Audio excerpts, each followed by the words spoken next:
that had something to do with it. It's so weird. It's never Streamlabs has never been that bad for streaming Yeah. before.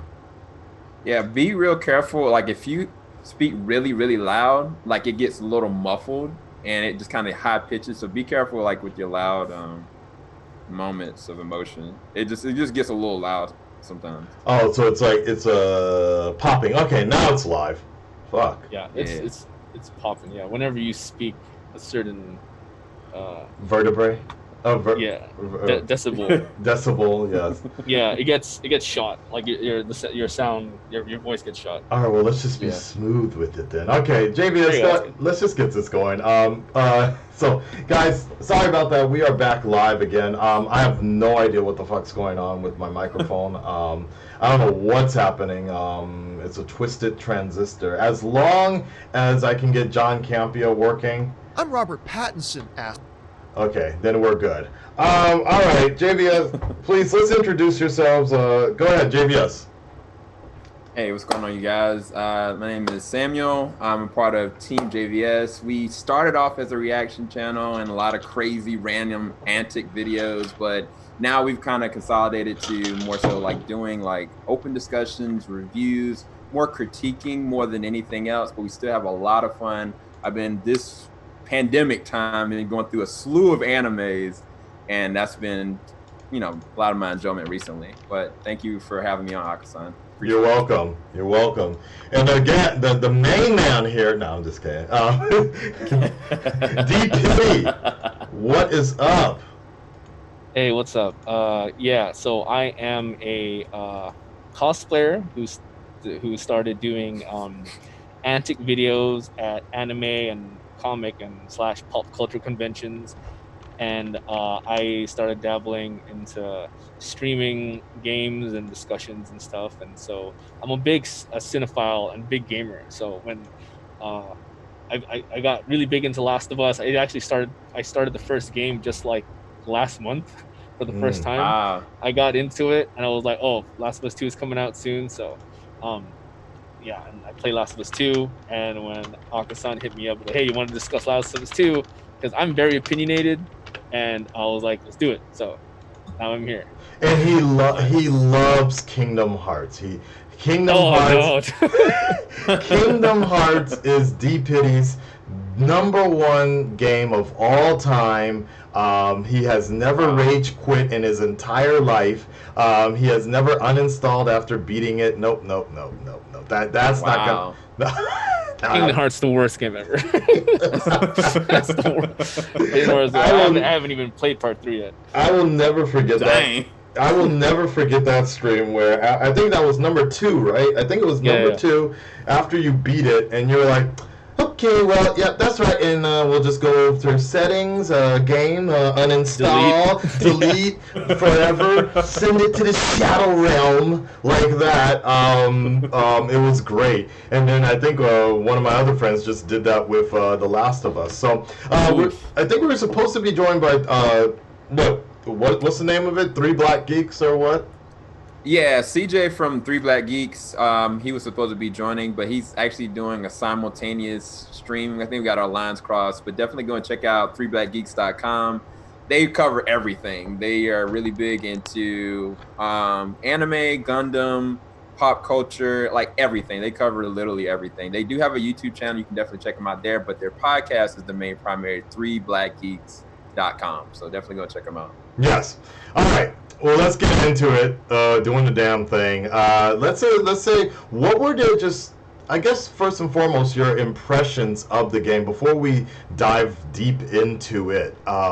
Just your impression, because so already with D-Piddy, he is very similar in the same camp that I am, in the fact that I only just played and finished The Last of Us. I actually own like 3 different versions of that game, but I finally actually finished it and completed it only about a month ago or 2 months ago for the first time. So all of that of the first story is really fresh in my head.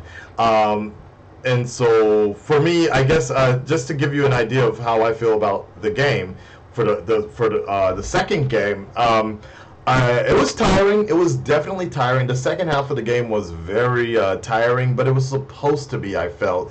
I think Yeah. the smartest thing to do with this particular game was to take it in doses because I thought it was great. And again, this is a spoiler discussion, guys. So I thought it was great. I thought Joel dying was great. I thought that was awesome for the story, and I really appreciated the fact that they picked up on the biggest problem I had with the first game, and the biggest sense of morality that I was left with the first game was, did Joel make the right choice? Did Joel like, I felt so awkward in those last moments of the first game, up here torturing fucking fireflies and running through the hospital, butchering doctors and nurses and shit. And I was like, wait a second, am I the bad guy? So I really appreciated the fact that they picked up on that for the second game, and it was a roller coaster of emotions. So I loved it. I thought it was a great game. I wasn't excited at the end of the game, and that's exactly the point. It was I wasn't supposed to be. Yeah. So, all right. So that's my brief overview of the game. I liked it. JVS. So for me, I was a little bit different. I actually owned the first game back when it was on PlayStation 3 back in 2014. And I played through it then, and just kind of you described, I was like, man, I went through so many ranges of emotions with the first game. And then by the end of it, I was like, Joe, like, I understand why you did it. You lost everything. You didn't want to lose another daughter, but how is this going to turn out later on, Yep. you know? And when he effectively killed the remaining of the fireflies and any kind of semblance of a hope of a cure for Ellie, I was like, how's she going to take that? And this amazing emotional roller coaster of a game brings you through all those consequences and the ripple effect that happened from that. And it platforms the story in ways that are most uncomfortable and unsensible at times, that you're like, I don't want to do this. I don't want this character to do that. Like, I can't believe this character killed this person, you know? And it is, as you're playing it or even as you're watching it, you feel consistently uncomfortable. You feel consistently like torn as to what motivations you are supposed to feel. But I don't think Neil Druckmann or his team were trying to push or project anything onto anybody. I think really they wanted to show you what the outcome of consequences are, driven out of love or hate. And throughout the entire game, I played as Abby, I played as Ellie, and I didn't feel like the Abby stuff was dragging. I actually was very invested. I actually very much was enthralled with the way her character went, like after she went and killed Joel, like how she didn't have anything after that. Her whole entire, you know, purpose was to get to Joel. Reason why she got so swole was to try to be strong enough to get to him. Like and then after Batman. that, she didn't have anything. And by the end of the game, you know, you look at everybody and you're like, nobody's clean. Everybody's taking L's. Everybody's got dirt. Yeah. And I thought it was amazing because throughout the whole entire game, I was going through the same exact emotions. I was like, yo, I'm pissed today. Yo, I'm tired today. Yo, I can't believe I'm about to kill everybody today. By the end of the game, I let out so much emotion that I was like, you know what? That's how it's supposed to be. Like, I really am. I've got it all out. And I loved it. I thought it was an amazing experience, but it's not for the faint of heart and it's not for everybody. I think that some people are valid in their opinions about, you know, how they just were like, I couldn't do it anymore. I get it. I really do get it. We'll go into that, I guess. Yeah. Okay, D-Piddy. Yeah. After I finished The Last of Us 1, I had the same thoughts as Akasan did. Throughout the entire journey, I knew nothing about the game except that it was basically Logan the movie, except right? I heard a lot about the game. You know, he had, like, Logan had to transfer this little girl all the way up north, and this is the same thing. He had to transfer Ellie to, was it Utah? I think. Yeah, Washington. Well, I don't know. Somewhere. Yeah, whatever. During this whole process, right, I felt that the connection between Ellie and Joel was warranted. Obviously, he lost a daughter, and he felt that connection with Ellie. and Ellie basically losing everyone she loves and being handed down from her mother, and then being taken care of by I forget that girl who worked with Fireflies, and like being handed down from her to Joel. Right. Now she finally has a connection. You're happy by the end of, what was it? I think Winter, when she finally takes care of Joel and Joel realizes he finally gets a connection with her, and but then I felt for Joel, like, he's doing all this to protect her, but then the moment he made, he became a cold-blooded killer, because before he had a job. He was defending himself. He was a smuggler. Girl, he was smuggling this girl, defending himself, make sure the job was done, and it's for a good cause, right? No matter whether you think the Fireflies were good guys, terrorists, or whatever, this organization that was against the government, they were trying to. It was for the greater good. They were trying to find a cure to save humanity, right? But the moment that he gives Ellie up, he becomes kind of selfish, and as much as he wanted to save Ellie, which he looked, she was his daughter in his eyes at that time. Yes. I have a child too, so whenever I say like what Joel did, whenever people are like, dude, wouldn't you have done what Joel did? I'm like, if it was my kid, but that wasn't even his kid, right? Yeah. And so it's a bit different. He had a job, he did it, he agreed to this, right? If someone asked me, hey, if you sacrifice your kid or bring your kid across, I just say no, because it's my kid, right? But the fact that, here's a child, bring this kid to whatever, and we'll save the world. Be like, yo, that sounds pretty like this good deal, right? I could do it. I can handle myself. I'll bring, and then he throws it all away because he found a way to feel like a father again, and I feel like that's a good point. That's a good point. Yeah. And he's like, he did it just for himself, because he feels the need that he has finally family once again. I mean, he had to tell me. I mean, he finally feels like he made up for his failure from before, And to me, that was selfish. And then to top that off, it wasn't even about her anymore. It was about him, because he lied to her to protect himself, And all these questions, because at the end of the game, I was about to say at the end of the movie, but at the end of the game, it happens a lot. With this particular game, I noticed with this particular game, it happens a lot that I find myself slipping and saying into the movie. But go ahead. But at the end of the game, I was like, yo, Joel was like, he was not the hero. He was just the protagonist. Like he was not the hero. Yeah, he was just. I agree. He was the villain. He's kind of like. He is, like Light in Death Note. He was the villain, but he was just the main character. That's all it was.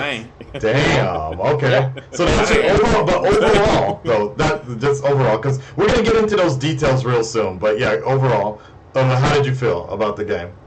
But that was all just part one. But part two, I liked it because, for one, main complaints were like Abby. I actually enjoyed Abby's. I enjoyed Abby's character much more than Ellie's. And I liked her playthrough. I do agree to some reviewers are saying that her playthrough seemed long, but I love gameplay, and she had a chunk of gameplay until towards the end. It was a lot more story, a lot more cutscenes, but I enjoyed like that one sequence where you were going from like the top of you coming from the top of the bridge and you're going all the way down. That was a long sequence with a whole bunch of clickers, and I thought that was tight. That was fun. And that one action sequence, the set piece where you're going through the village and it's all the factions are. I thought Abby's adventure was so dope, and it wasn't even I forgot when you guys said this. Like once she killed Joel, like her goal was done, and she just wanted to live her life. She was a good soul. She just had that one thing. So it just kind of shows you that no one's pure, and but she was able to let it go. Like she even let Ellie and Tommy go, and I don't know. So overall, it was great. It was good. It was good. Okay, I liked it a lot. I would give it like a like an 8, 9. Okay. Okay, so and before I forget, for the purpose of a good debate, guys, in the Red Dreaded Nation, I could use your help if you can find me a YouTuber, Twitch person, whatever, entertainer that played the game and that played the game and didn't like it. Please let me know and they can join in on this call, because we're going to end up, I can already see that we're all going to kind of end up sort of agreeing. Same. I'm streaming right now on Twitch, and I do have one person here. He goes by Woden. Bring him in. Yeah, he's I don't know if Woden wants to join. Would you want to join? Yeah, if you trust him, yeah, that's all good. Yeah, he's been on my. He watched my entire playthrough. I don't think he's played the game though, so I don't like he's. That's a good question. Does that count? I guess it. So that's a hard. Wow. So I had a friend. But it's okay. Go ahead, invite him in if he wants to join. That's fine. Well, I'm waiting for his. Yeah, that's fine. JVS, go ahead. Yeah, no. I had a friend that played that watched me play for the whole 8 days that I played the game, and we had a whole discussion about it yesterday for like 2 hours. And basically, he went through all the same exact emotions that I felt throughout. So I think you can have that same immersion experience, but it's different when you're having to actually do these things for the good or bad. Like when Ellie was beating Nora to death, and I'm sitting there like, yo, I don't really want to beat this woman to death. Or even at the end of the game, yes, when I'm like, yo, at the end of this game, I don't want to have this fight, bro. Like, you making me do this? Like, I don't want to do this, you know? So I think it's really different when you're actually doing it versus actually seeing somebody see it. I think that there is something about actually playing it yourself versus actually seeing it. But I don't know. I was curious, Akasan, were we gonna go into like how possibly these leaks might have left like a bad note? Absolutely. Absolutely. So let's I guess, okay, let's start with, I think let's go ahead and start with that first and foremost. It kind of goes in because the leaks basically get into the first discussion was what kicked off this entire controversy of this game, and that's with Joel dying. Oh, look at this, John Burks. Yeah, so that's a Woden. Should probably change that real quick. Identity crisis. I had classes earlier and they were forcing me to use that because I was doing teaching. It's okay, Wooding. That's fine. That's cool. All right, what's up, brother? Yeah. Not much. So obviously I'm gonna have to be like the counter opinion. I would appreciate that. I would appreciate that. To start with, what people think is good about the game, and I was just gonna say, overall, how do you feel about it? How did you feel about the game? Honestly, if I was going purely off of gameplay, which I think that while the gameplay is solid, it is still kind of dated, because you really do feel it's 2013. Off of purely gameplay, I would give it like an 8. Okay. Off of the story, I didn't care for the story. One of the major complaints that I have, and I found a bunch of people have, is that if they had reorganized how the events played out, you probably would have had a better connection to a bunch of characters. Because that's one of the major complaints of, like, for instance, a lot of people will kill like one of the characters. I'm not sure if I should be avoiding spoilers or not. No, you can spoil it. It's time. Yeah. You can go so, ahead like, for into instance, like, you'll kill, for instance, say, like, Nora. And then, like, 6 hours later, you find out who Nora really is. And at that point in time, I can't really say I care anymore. Because it was, like, way too long ago. That's like, just so far.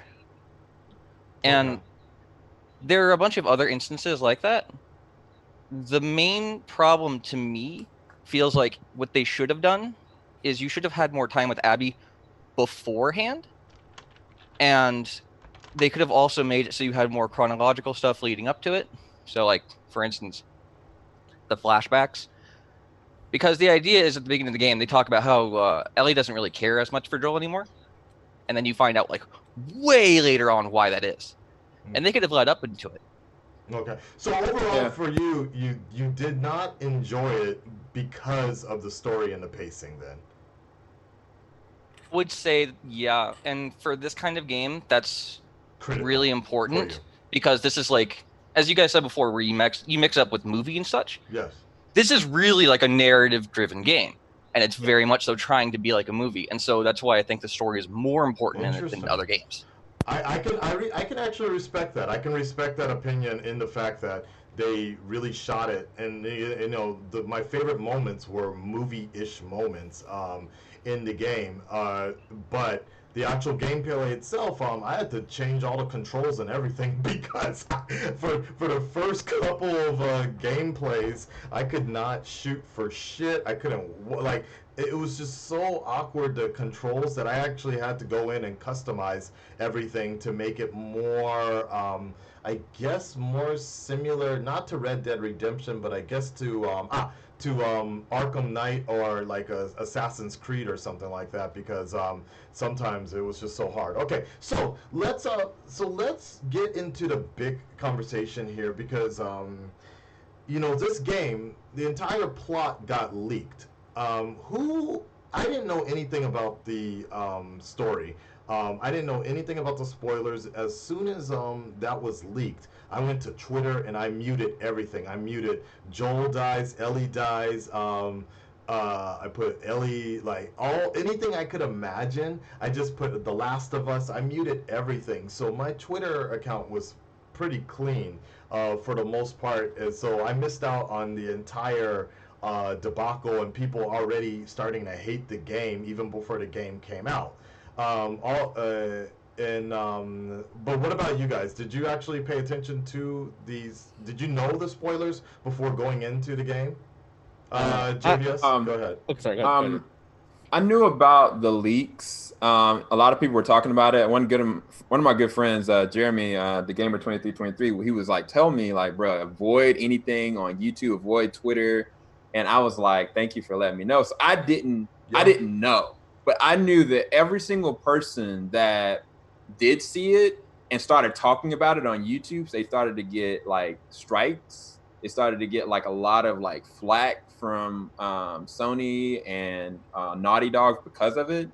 And I think that I was really happy that I had no idea. I didn't even look at but one or two trailers of the actual game. So when I went in completely fresh. So thankfully for me, I was not spoiled. But I would like to talk about that because I feel like a lot of people, regardless if they were YouTubers, regardless if they were people going in, like the moment that they knew what happened to Joel, and the moment they knew that they were going to be having to play as the character that killed Joel, it changed their perspective of the game moving forward anyway. Like without context, it was like, all right, no, these rumors can't be true. Like these can't be actual leaks. And when they were, like people just were like cut off. Like every person that I talked to that felt that way, they were like, yo, I just rushed through Abby's stuff. I didn't even upgrade her. I didn't care about her.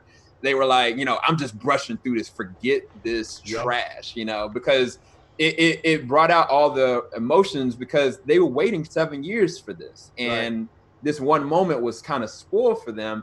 And it didn't matter whether or not it was context or not. It was kind of like, yo, I feel defeated. Like, I don't care anymore. It's like they killed their hero. Yeah, it's like you killed Superman and shit. And like, so they had months to build up and hate the game even before it came out. So I agree with that. D-Piddy? Yeah, I was lucky enough to avoid details. I knew, in terms of the spoilers, I knew that spoilers existed. I knew how the length of the spoilers, how much they covered, which is basically everything. Which I did go back to see what was spoiled, and basically it was just about everything. Really? And, okay. Was anything wrong, by the way? There was a couple things, like for instance, Abby being trans. Right. There was a whole thing about like Naughty Dog shoving like an agenda, and there was no agenda. Right. I think the only agenda was, if you were to even call it an agenda, was like just Lev wanting to not be a girl. But I don't think it was even her because of it was her just to avoid being being marrying an elder or whatever. But like it was so subtle, So I don't think Exactly. I don't think Yeah. anything was shoved down your throat in terms of an agenda or whatever. And so like there was a couple of things that were wrong, but in terms of just very like just details in terms of the plot, it was all there. But I was lucky enough I didn't see anything until after I finished the game, just to see if anything matched. And I did know there was a girl named Abby. I did know that she was built. But in terms of nothing about the story was leaked. I didn't know Joel was killed by Abby. I assumed that Joel was going to die. I agree. Because he should have died in the first game, in my opinion. Yeah. So I assumed he was going to die. I also assumed midway through the game that Ellie was going to die. I agree. Just cause, and so there was a lot of assumption. But in terms of like what was spoiled, besides Abby, what she looked like, and spoilers existed, I didn't know anything. But I do think that these spoilers did preemptively like kind of put a seed in everyone's head because I'm a literature major, so I studied writing and the philosophy behind it and what audiences look at and how it affects them and stuff. And from what and I could be wrong with a lot of people, but I'm assuming this is what a lot of people are why people feel this way is because when they play this game, or the first game at least, they have a strong connection with Joel, and a lot of people, especially when they play the game, they probably played it when they were like in their early teens because people who were playing Last of Us. The reason why people are playing figure, the father figure also, like especially males, they look at him as such a badass character. No one really looks at him like when he kills somebody or whatever. They don't look at they don't empathize for the people he's killing. They just see as this guy, this action hero. That's all they look at. And when they're finally an adult, these 7 years, they coming into this game, they have a bias where like Joel was my hero. Joel was such a badass. He saved Ellie, which is me. Like I'm growing up as old as Ellie. This is my hero. This is my father figure. This is the guy I looked up to. And now they killed him off. They find out they killed him off immediately. They find out Abby kills him, and they're like, "Yo, F Abby. I don't want to play this game because he's who I grew up with. He's like everyone praised Last of Us 1, and everyone, especially when you're in that age, it's easy to leave an impression on you. So you love this game, rave reviews, people consider it the greatest game ever. So you put this game on a pedestal. You put Joel on a pedestal. I agree. And for me, I had no bias because when I played this game, I'm in like my mid 30s, right? And I played Last of Us 1 last month, so I had zero bias. I looked at everything that's what Joel was. I played the game. I was playing it through Joel's eyes, but I looked at everything very like between the lines. I saw like I knew what he did was morally wrong, but at the same time I could understand why he did it. Again, I have a child of my own, so I looked at different perspectives, like why it was good, the things that they've done, why it was bad, and I would lean more that the things that he did towards the end of the game was bad. But I think when you're a kid, when you're in your early adolescence, you don't look at these things. You look at it as just black and white. You don't look at the gray. And now that they painted their hero as a villain, when they hear about these things, they immediately have an instant reaction, and they're like, no, Joel's my dude. Right. That's messed up, And a lot of the people who are telling me that they shouldn't have done my boy dirty, they haven't. All these people are like now young adults. They're 18, 24 even, and they feel the same way because when they played this game, they were like 15, 16. Some people even 10, 11. So when I played it, I'm like, nah, Joel's a dick, dude. And then and then when he got axed, or sorry, when he got golfed basically in the face, like I was called a Jolfin one. Yeah, I was like, I felt bad for Ellie. Obviously, you see it in her eyes. You feel bad for Ellie. You feel bad for Tom, but at the same time, you're like, Joel had it coming, and absolutely.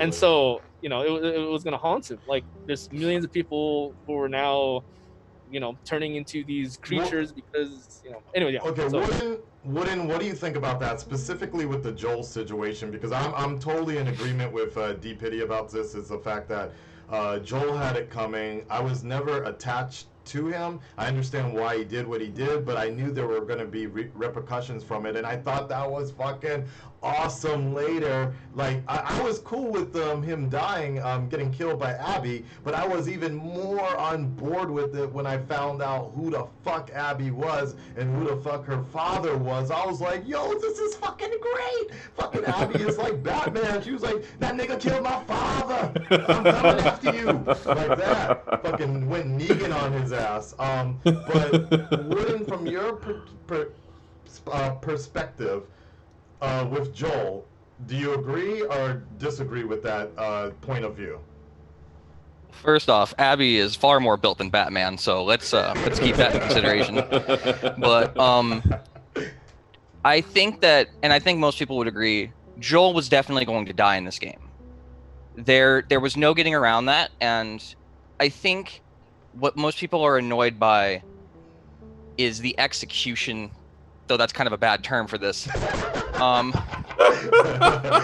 they're good and bad.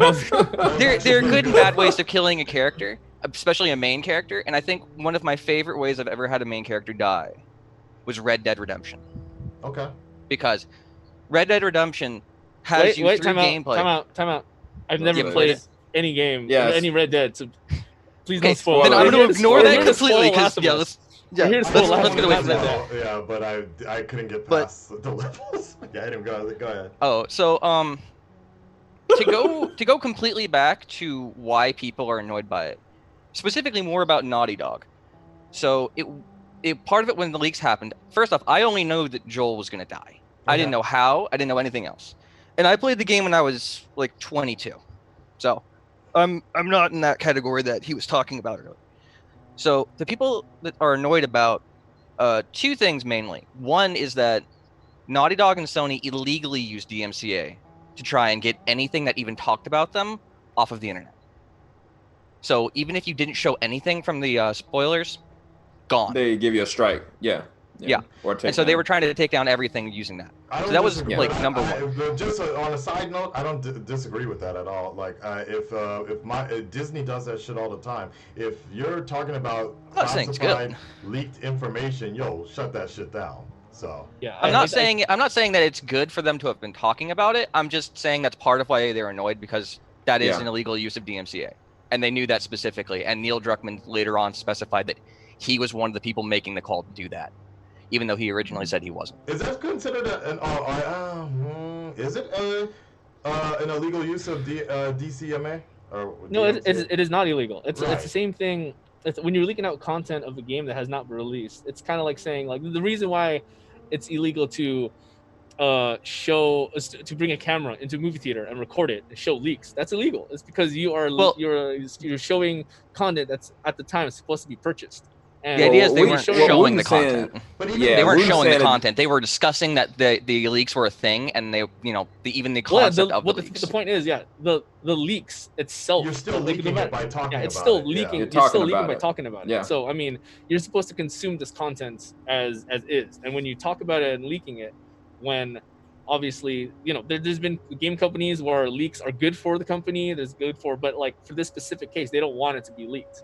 And it is their intellectual property. Yeah, it is their intellectual property. They could protect it if they wanted to. So Disney does it all the time. Like when the information gets out there that they don't want out there, they're like, "Yo, shut the fuck up about this, or we're gonna take down the video." But okay, sorry, we're getting off track. But go ahead. As you're saying, Wooden. Yeah. The second one that people really hated, and they call false advertising, is that they specifically went over to cutscenes and different parts of gameplay and changed out models with Joel, with the older version of Joel, or they went to the flashbacks and they changed it out with the older models of Joel, so that it would sell people on the idea that Joel was much bigger in the game than he actually was.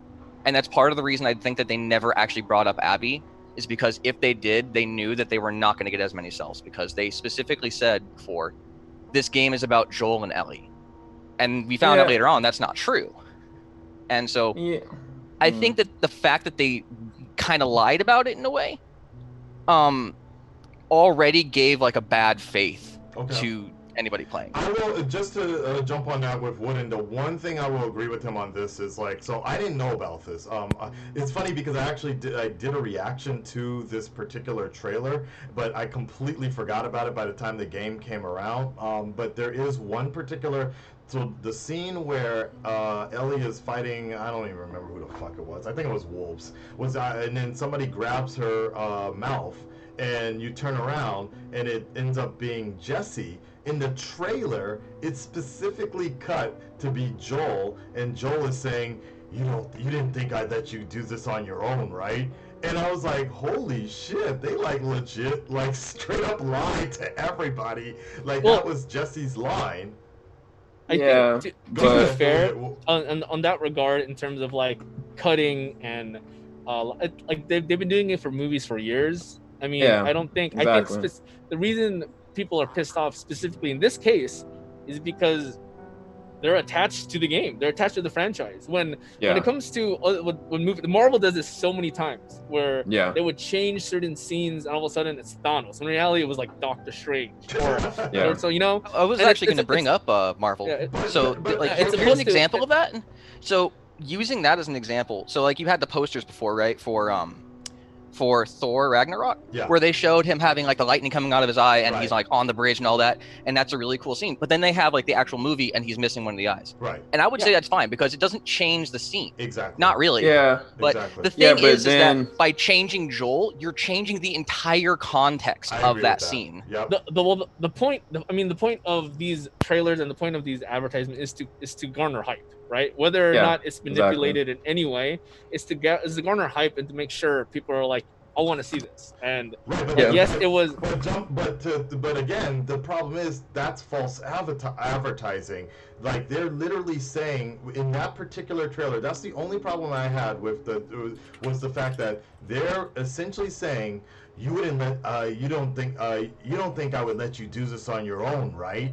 They're making people feel like, oh shit, okay, we haven't seen Joel for a long time in any of the trailers. Is he dead or is he alive or whatever? But that specific trailer is essentially lying to the viewer and making people feel like he's actually going to be in the game a lot more than like you're going to actually be able to even play as him. So yeah, but yeah, go I ahead. mean, my comment to that though is that that's marketing. The whole aspect behind that is to market and make your audience presume what they think is fictional or right, no matter what. And so, a biggest example that I can give that it negatively impacted me was the Infinity War. One of the first Infinity War trailers, it had this moment where the Hulk is at the end fight I at agree with Wakanda. that too. Yeah, yeah. And like I was like, yo, this man's about to go ham. And then when I got to the movie, I was like, Where is he? he Yeah. never hulked out again. And like I kind of, but did that deflate the movie? No. It changed perspective because then by the time you get to Endgame, you get to see why.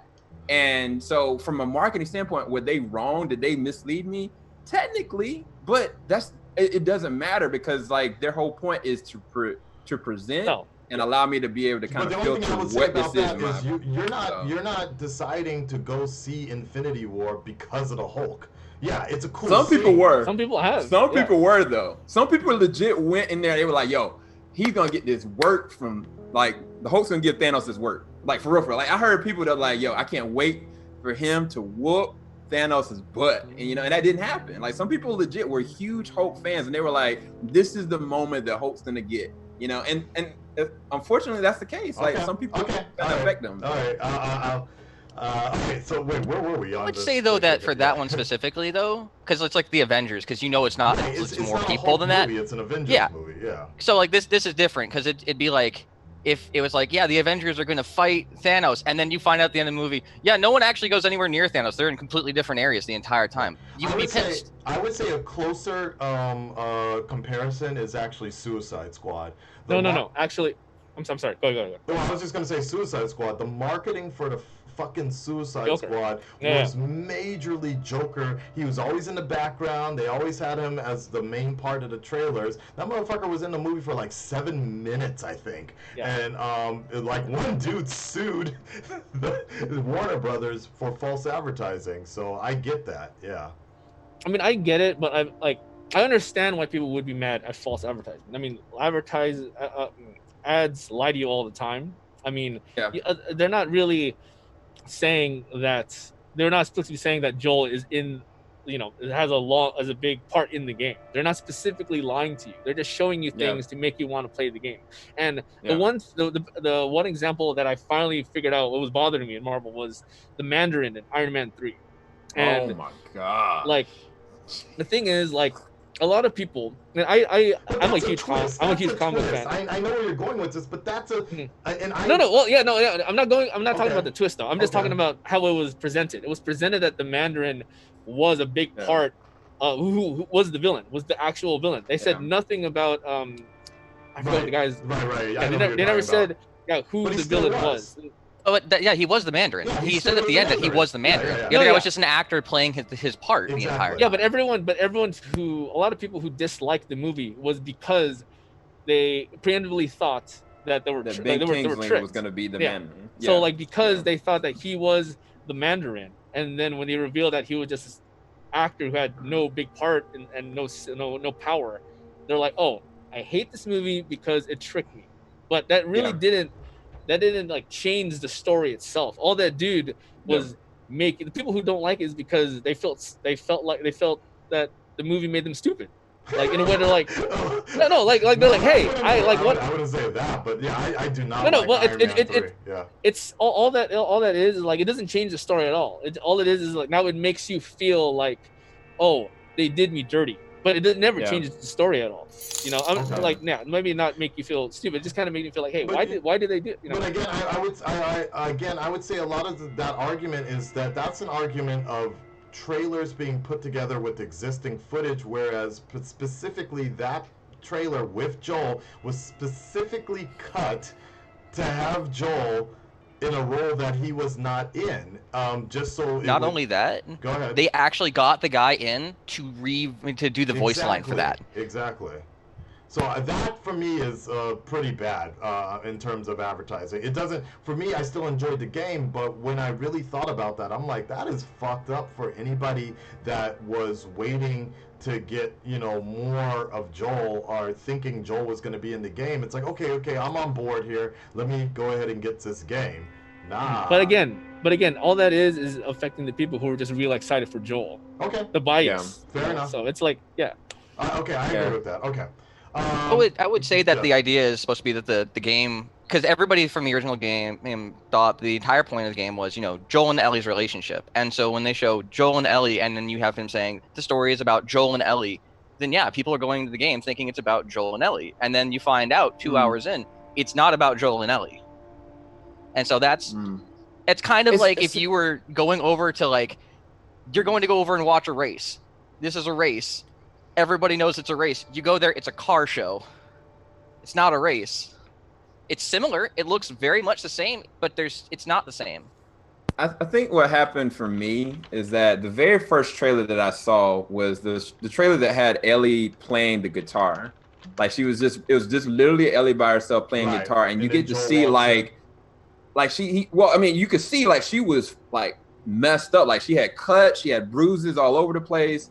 And I was like, if she was really with Joel, I don't think she'd be that cut up. And I don't think that he would be kind of like just nonchalantly walking in. I assumed that this whole entire time that Joel was dead. Like, when I first saw that trailer, I was like, okay, man, that messed me up. Like, yo, Joel's dead. But he's still with her emotionally. He's still with her, as a metaphorically speaking. And so when I first saw that trailer, that was my assumption off rip. I did not think he was alive. It just surprised me as many moments and beautiful flashback moments as we actually did get. Those were kind of like, for me, it was the opposite effect. Like, I got bonuses. I was like, the moment when he went and took her to the museum and getting her on the spacecraft and just so many different beautiful moments, those were great for me because I assumed that he was already dead. Like, when it happened, it messed me up. Like, I had to quit the game for a night. Like, I was like, yo, they just killed my bro. Like, I had to stop playing, like, emotionally, because I was like, when it got to the moment that I heard him getting tortured, I was like, in my head, I was like, I gotta get to him. But then as a gamer, I was like, I can't rush in there, I might die. you know. And then I got there and I was like, it wouldn't have mattered anyway. Like he still died, and I still had to watch it, and that emotionally messed me up. So I get that, you know, but when I saw the first trailer, I never assumed that he was gonna live. When he did show up, I was kind of like, yo, okay, where's this going, you know? But I don't know. I think that from a perception standpoint, like it left people leaving one way or another either way. But I can't not. I don't know. I don't think that that's something to say false advertising was a wrong. No, I agree. I like. Again, for me, I don't agree with it, but it wasn't a deal breaker for me. But I could certainly see why. You didn't agree with what? I didn't agree with the trailer, the way they made that trailer. But at the same time, as D-Piddy pointed out, that still whoever that deeply affects is going to be a minority of the a minority of the group. A minority of the people that are buying it. They're not the main target audience and things like that. Yeah.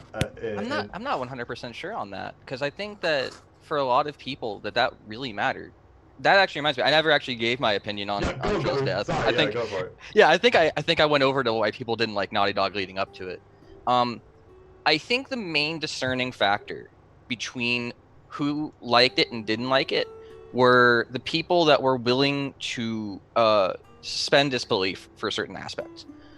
So a lot of people who didn't like the scene didn't like the context leading up to the scene. So like there's no discussion of how Abby knows where he is at all.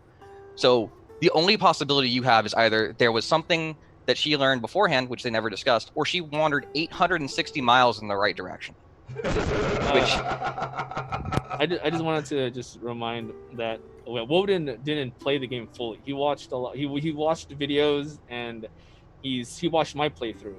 And I just wanted to say that Abby. Put your boy on blast like that.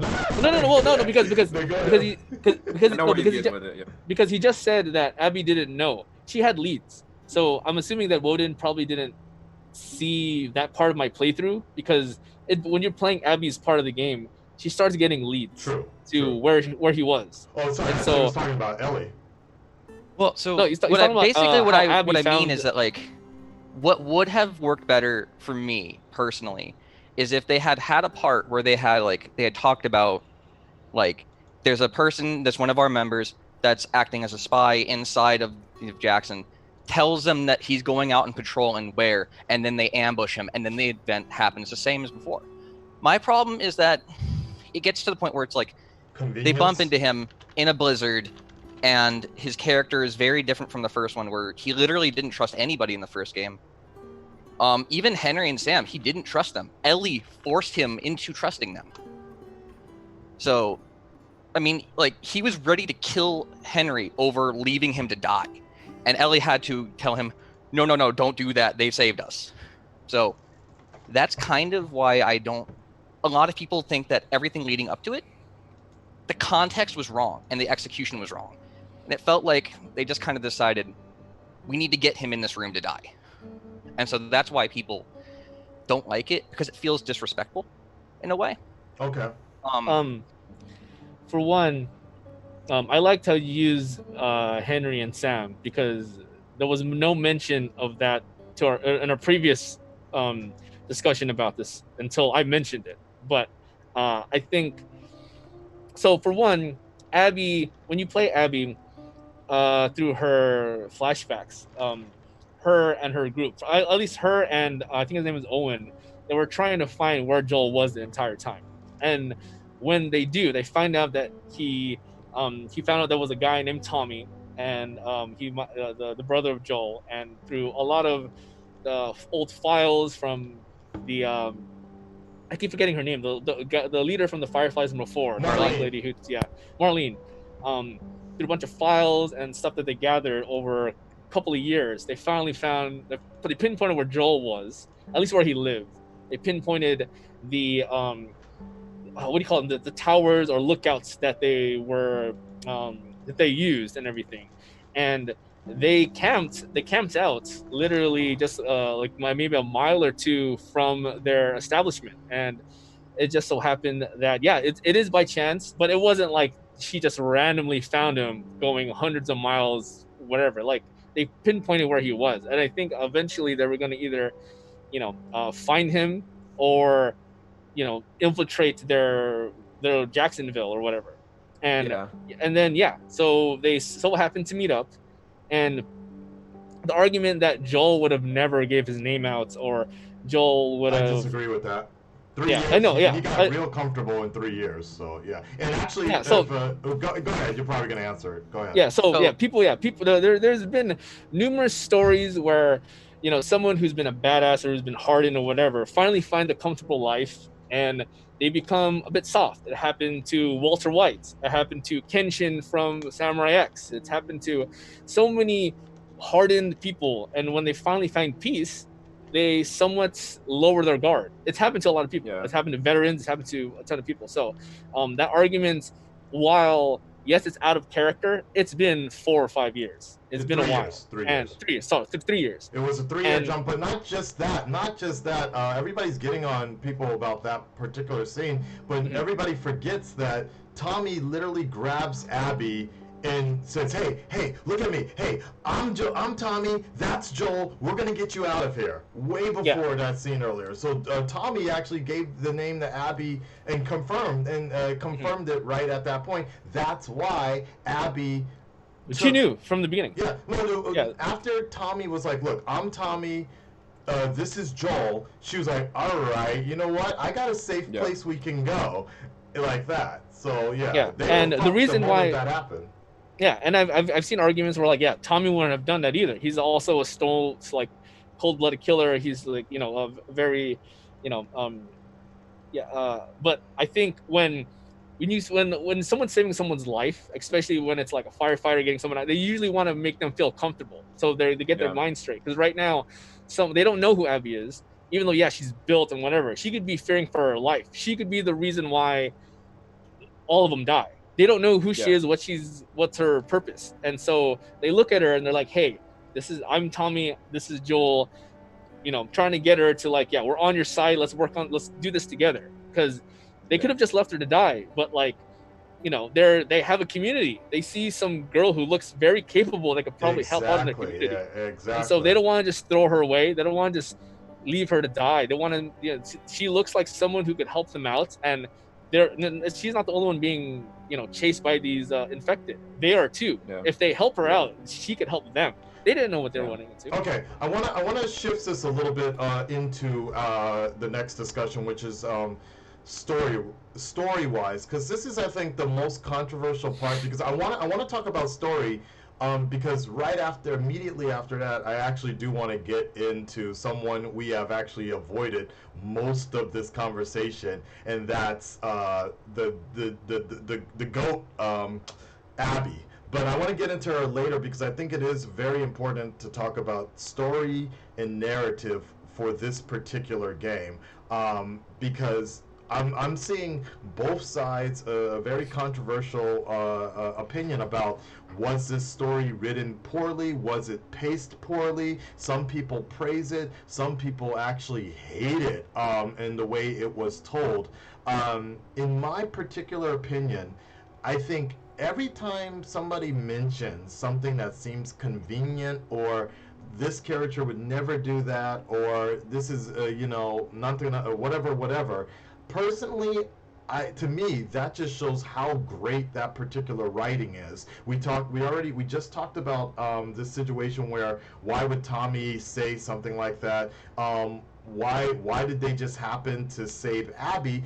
The whole reason is that's the whole point, because that just shows how conflicted Abby was at that point. She's been trying to kill this motherfucker for 3 years, and the moment she's expecting some wild, crazy Punisher type dude. After 3 years, he fucking saved her, and then she's got to make a fucking choice of wait, what the fuck? Wait, the dude that killed my father actually saved me.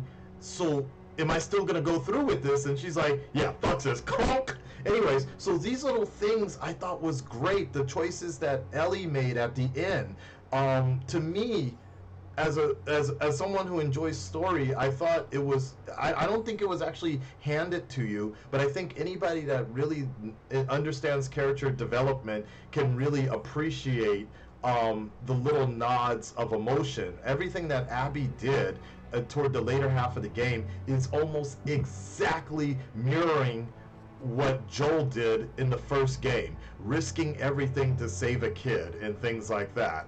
Going balls to the wall, killing her own fucking people because she found a better life, or she found something to get blood, a little bit of that blood off of her ledger and things like that. So me personally, while I feel some of the pacing was a little weird, I also understand why they chose that particular narrative. You're supposed to be exhausted playing Abby because she's fucking exhausted playing her. Did I enjoy playing her? Not really. But I understand why they wanted you to do that, because by the end of that particular narrative with Abby, when you go back to that same scene, that standoff with Ellie and Abby at the movie theater, I'm looking at Ellie a little bit differently than I was before I started the Abby missions. I'm like, wait a second, I don't know how I feel about Ellie anymore, because they really started to paint this gray matter for everybody. It's not black and white. And then one other story point I think I was trying to make, but I forgot. But anyways, so the narrative itself, I understand why they did what they did, and I personally, I really liked it. Yes, it's tiring, but it's supposed to be kind of tiring, in my opinion. Okay, JVS? Yeah, so as far as the actual story, narrative, things like that. Yeah, as far as the story for me, and this is going to come across really controversial, but I think it was masterful work in terms of storytelling. When Woden was talking about, like, initially, he was talking about like how the story itself was kind of like non-linear, because basically he had kind of came up with the opposition, like, okay, what if we had started as Abby from the point where we, at the end of the first game, like we go from there and just kind of watch as it kind of progresses through. I think that a lot of people wouldn't necessarily be as invested in terms of just starting off as Abby and going all the way through Abby and then going back and catching back from Ellie. I think that it made it so much more personal and visceral every single moment, whether it was a flashback or whether it was a progression of character development, that made it so much more deeper and richer. Like, even taking Abby in the very beginning, we didn't see Abby cut. Like, we just saw her like baggy clothes. She was out there with this dude named Owen. We didn't know anything about him.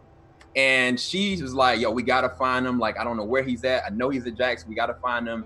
And Owen was like, yo, we need to get back, yo. And she was like, no, I'm good. She was going to go off and try to find this man on her own. And it just happened to be through her own hubris and through her own incessant need to try to kill Joel. It put her in that circumstance to meet him.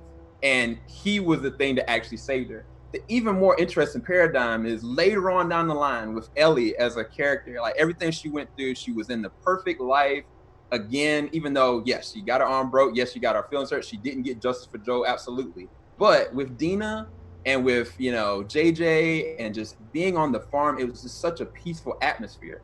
You get a character like Tommy that a lot of people don't bring this up about Tommy, but the way that they wrote Tommy was genius, because Tommy had to not only watch he didn't even get to watch his brother die. He woke up and found out his brother was dead. He couldn't do anything about it. He couldn't bargain his life. He didn't have a choice in the matter. And so for him, it was like, yo, I'm absolutely going to get justice for my brother. And then when the opportunity came, he got shot in the face. He was incapable of being able to move anymore. He couldn't do anything about it. So when he met up with Ellie, he was like, yo, are you going to live up to this or not? Are you going to do something about it? And it's like, and when it happened, I was like, I felt really like, yo, Tommy, how can you be so heartless? Like, I'm living good right now. And I'm dealing with PTSD from this too. But you can really understand why he felt the way he did. He lost his marriage. He lost his brother. And now he doesn't have the ability to get vengeance upon. Like, that's just, to me, genius storytelling, to the point that at the end of it, when Ellie makes this decision to leave Dina and JJ, before I forget, because the other thing you have to remember about that beautiful storytelling is the fact that Tommy was actually ready to let that shit all go. at the movie He was.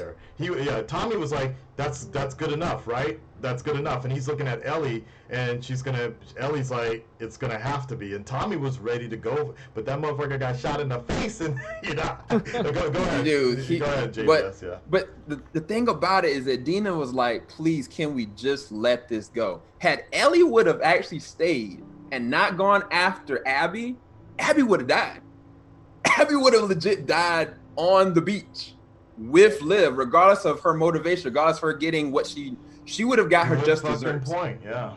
And it's like when she went there out of vengeance, out of this need, she lost everything, just like Joel. And the reason why I bring that up is because it's a cycle of violence that puts people in these consequences that effectively screws them for everybody. There's no person here that has a black or white situation. They're all completely gray. Even Liv went back to go and try to, save her mom, and that's a whole story beat with Abby. A lot of people didn't love that gameplay aspect, but I loved it because I was like, yo, I get it. Like, you got to go try to protect your mom. She ended up killing her mom.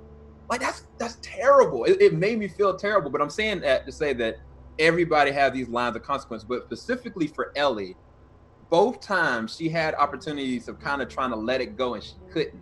The difference is the very last thing is if you played the Left Behind game, the thing that she said to her best friend is the thing that I'm fearing is being completely alone. Not only did Dina leave her, but her last connection to Joel was severed because she didn't have the fingers to play the guitar that he left her. And I was like, that's why I felt I was broken after that. Specifically, that she could not play the song that Joel taught her. Yeah. Specifically, that was the one that she couldn't play. And it was just so hurting, but at the same time, it shows like she learned everything she learned from Joel, and she's doing everything from the motivation for Joel. But Joel did the same thing and screwed himself out of a relationship with Ellie too. Yep. Like for these past 3 years, you know what I'm saying? When she found out, she's like, "I'm done with you." You know what I'm saying? Like, so he at that time lost everything. Yeah, and that's exactly what happened between her and Dina as well. It's like, yo, you're being selfish, like you're doing this, and she's like, oh, I just got to do it. And like, let's not overlook the specific fact that at that house, when that Dina is like, yo, do not leave.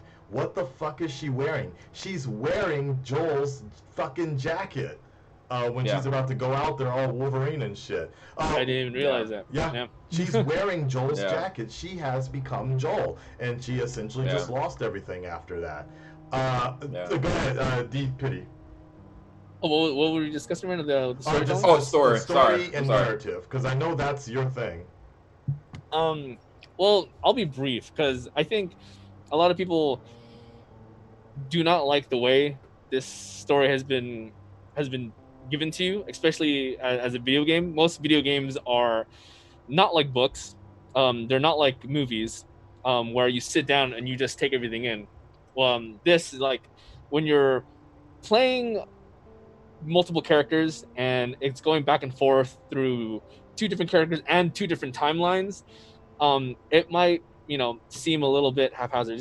It's a bit, it'll seem unorganized. But I think, when you take this as not a game and just like a way to tell a story, it gives you all the information you need to understand the themes and the narratives that you're supposed to understand by the time you get to the end of the show. I'm doing it again. The game. Sorry, and this type of storytelling using flashbacks and different point of views, there are other mediums where this type of narrative storytelling is used, and they consider them masterpieces. Again, like Breaking Bad goes back and forth multiple different, and that's considered the greatest television show of all time. Good point, yeah. Game of Thrones, not just the movie, but the books. You'll be reading one thing. You'll be reading a chapter, and Ned is up on the stage, and you don't know if he gets his head cut, and you're like, I need to know what happens. What happened? And you go back and you're in the other part of Westeros, and you're like, I don't care about this person at all. But by the time you finish that chapter and it cuts to a new person, you're like, I don't care about whatever. I want to know what happens here. Yeah, it's the same thing. Yeah. Where like when Ellie shoots Tommy in the face and Abby shoots Tommy in the face and all that crap's happening in the theater, and it cuts and it goes to Abby. it gets you. You're like, I need to know what happens, and you slowly progress to understand the other side of the story. And by the time you get there, you're conflicted, because now two sides of the coin. You understand everything that's happening. And it's the same thing with with something like Game of Thrones or Breaking Bad, or something like Memento, where the movie is literally told backwards, and people look at it as a narrative masterpiece. Cinematic, masterpiece. And I think it's just because, again, it's I don't want to put words in anyone's mouth, but I do think this bias, or this preemptive idea of this, what they look at the game a certain way before they play it. Hero worship, the hero worship or whatever have you. And so when they get to that certain point, they're like, they don't want to play the game. It's not so much that it's messy or whatever, they just don't want to play Abby's part of the game. And it's unconventional for normal gaming. Like, for a normal gamer experience, this is not the way that they would expect the narrative to go, nor to be played by. And I can empathize that. I get that. For what, just to add something real quick to that, from what I've heard about that is this is not normal for a AAA title. Because people have said this in streams before. In my particular stream, when I was playing it, is the fact that they do this in games, but never have they ever done this for a AAA title, and that's why it's so polarizing, because people that are used to AAA titles are used to a particular format, and it's never been done. Okay, so Wooden, you didn't like the game, and so I really want to hear your thoughts on plot, narrative, and what your thoughts on it. I feel like I got a U-Haul truck because I'm gonna have to unpack a little bit.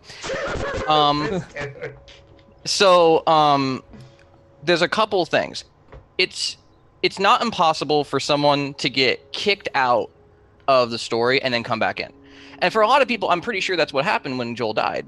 And I can move on from that. Joel died, that's fine. I can expect a payoff later on for it.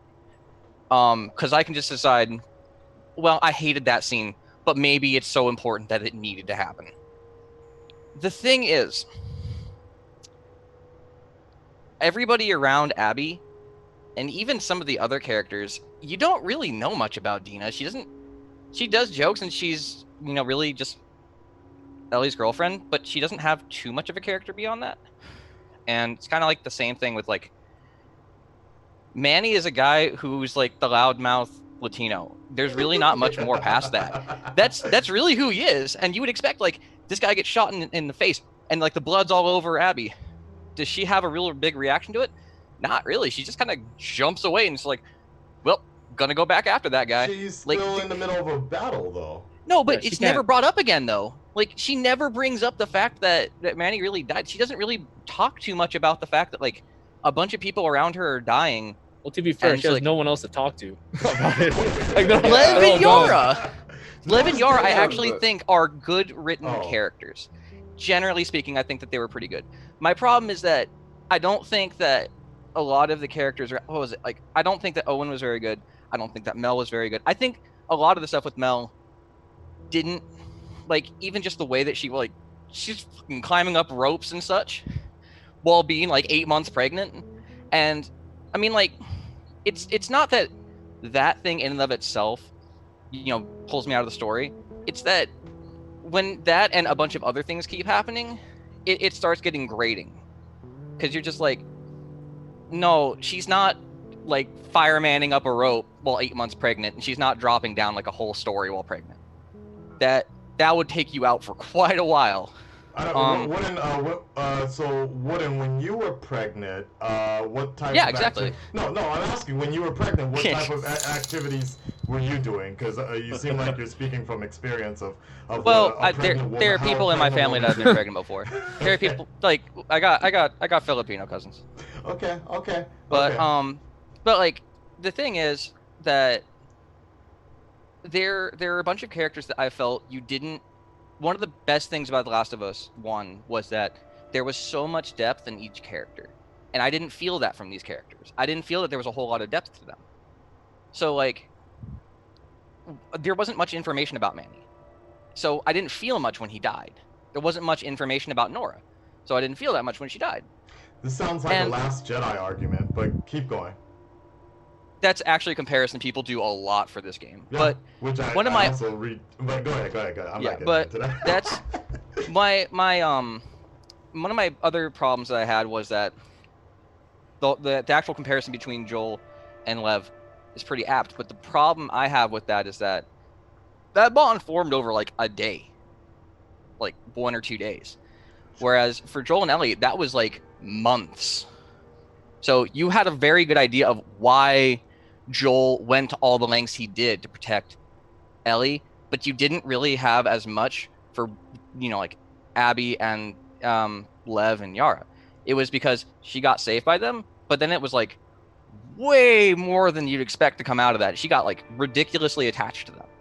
But it And wasn't so- just, Yeah, but- no, but it wasn't just that. It was also the fact that after killing Joel, nobody fucking was right anymore. That entire group, they thought that was good, which is a great mirror to later in the game with Ellie. But after killing Joel, all of them were fucked up in the head, and they could not function anymore.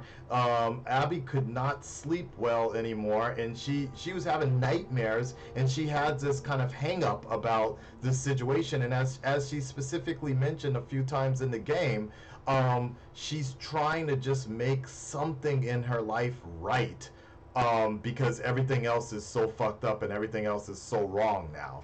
So she was trying to get some of that blood off of her ledger, basically. Yeah, and even to comment on like the connection with Yara and Lev, yes, they did, save her life, but I think that if I think back to Joel from The Last of Us Part 1, yes, he had a job, but he didn't have to stand by that job. Like, Tess told him, this is what I believe in, you should do it. But there was many a times that it wasn't like, he's got this special bond with Ellie, so he's going to make these motivational stances to try to preserve life for her or protect her because of whatever he's going to get at a payoff. Like, he decided to do that for whatever his own reasons, and he went through great lengths to try to protect her. And I think that I would question to say that Abby couldn't be capable of the same thing because she didn't have anything, just like Joel didn't have anything. Abby didn't have anything left. She had nothing to tie her in. She didn't even technically have Owen because she pushed him away, and he got a whole, baby mama. So I'm saying that when she made in contact with Yara and Lev, it was a whole nother moment of redemption that she could go. Now, I'm gonna be honest with you. When I went and had to go through hell and back, when we went through that Dante's Inferno to go into that hospital, and I went through that whole hospital scene, bro, that was the most Silent Hill jarring thing that I had gone through in the entire game. It was hell and back. And for Yara to die after that, I went cold as ice. Like, I wanted to kill everybody. As far as a gamer, I get it, but it was like at the same time, Lev went and left to go to her mom, and we still went and left and went all the way there to go preserve. And so I'm saying that Abby just decided that she was going to try to protect and help these girls because she had an opportunity. She went back with her group. Remember, like, she was with her group, and she still decided to go out and help Lev and Yara in different moments. And I think that there's nothing wrong with that. I don't think that there's a distance in time that's needed for somebody to make a calculated choice. Like, you know what, this is what I'm going to dedicate myself to do. Because Joel did the same exact thing. So I'm not debating what you're saying. I'm just saying that I don't think it's without the realm of possibility, regardless of the amount of time between it, that could happen. Yeah, I do think that, like with Joel, when Joel meets Ellie, well, he took it as a job, and for the first, you start out summer and then fall. He hated Ellie. He thought she was annoying, annoying little brat that he had to protect because it was his job. It wasn't until Ellie put her life on the line to save his life until after winter, when spring came, that's when he started talking to Ellie like it was his daughter. It wasn't until Ellie went out of the way to save his life. And when Ellie finally gets captured by the cannibals, Joel's like, I'm still alive? Oh, Ellie did this for me. I need to save her. Like, one, it's his job. And two, like, they started getting a connection because, Ellie did something out of the way to save him. And, Abby could have walked away. The moment Yara and Lev saved Abby could have been like, cool, but she stayed there to protect them. and she felt a connection because they saved her life, and she wanted to go out of the way to do them a favor. And then when she finally meets Owen, and Owen is a bastard and did his thing with Abby, like, and Abby realized, like, that was dirty. I saw Mel. I feel bad. You know what? I have nothing left. I can't go back to my group. I saved the Scar. I can't go back to what's his name anymore. I can't go back to the Wolves. I can't go back and do anything with Owen and Mel because Mel doesn't want me to travel with them. I think it's either I'm alone or I stick with the kids. That's a good point. I can protect the kids. I didn't even think about that, is the fact that what the fuck was Abby gonna do anyways? Oh shit! She had nothing left. Liv is leaving. I'm gonna go after him because I ain't got shit left to do. Yeah. So it's one. She kind of forced herself to get attached. She forced herself to get attached to them because she had nothing else. So to her, there was a point where it was like, Lev was like, "You killed your own people." And he was like, "No, you're my people." You're my because people now. Yeah. She realized there was a point where, like, why are they going to war? Why are these wolves killing these Scars? These Scars are just trying to survive. They're and while these wolves want to either recruit them for the greater good, whatever the greater good is, kill them. Do you guys think speaking of which, because like there is so, like as Wooden just said, there's a lot to unpack here. But do you guys think that it was and I think that's good, particularly because I don't think I have ever had this deep of a discussion about a goddamn video game before, which is wild. I don't know, man. There's a lot of talk about Animal Crossing. Fuck Tom Nook. Anyways, what I was gonna say is, do you guys think it was kind of convoluted in the fact that because Jeremy John said something that was I think very interesting, and I agreed with them in the beginning, but then actually having this conversation, who's this? Jeremy Johns. Okay. The critic guy, movie critic, is that he said that he felt like this was The Last of Us Part 1 and Part 2 and Part 3 put together. But while I was playing ironically Abby levels, I'm like, you know what? Yeah, it does really feel like they're like two different games at the same time. But in the fact that we're having this conversation makes me realize that it was just more like a season, like a giant season, and we had two major massive arcs instead that we're talking. But do you guys feel like the story was a little too convoluted in the sense that there were a lot of people, and like and I think respectively, as Wooden was saying, there were a lot of people, a lot of factions, the Wolves, the Fireflies, defunct, but we had flashbacks. The Fireflies, we had the fucking Rattlers on top of that, way at the end, we had all these different groups. Do you feel, in the the fucking Scars, all these different groups that we were treated to, some were kind of one-dimensional, but at the same time, they all seem to have some sort of backstory.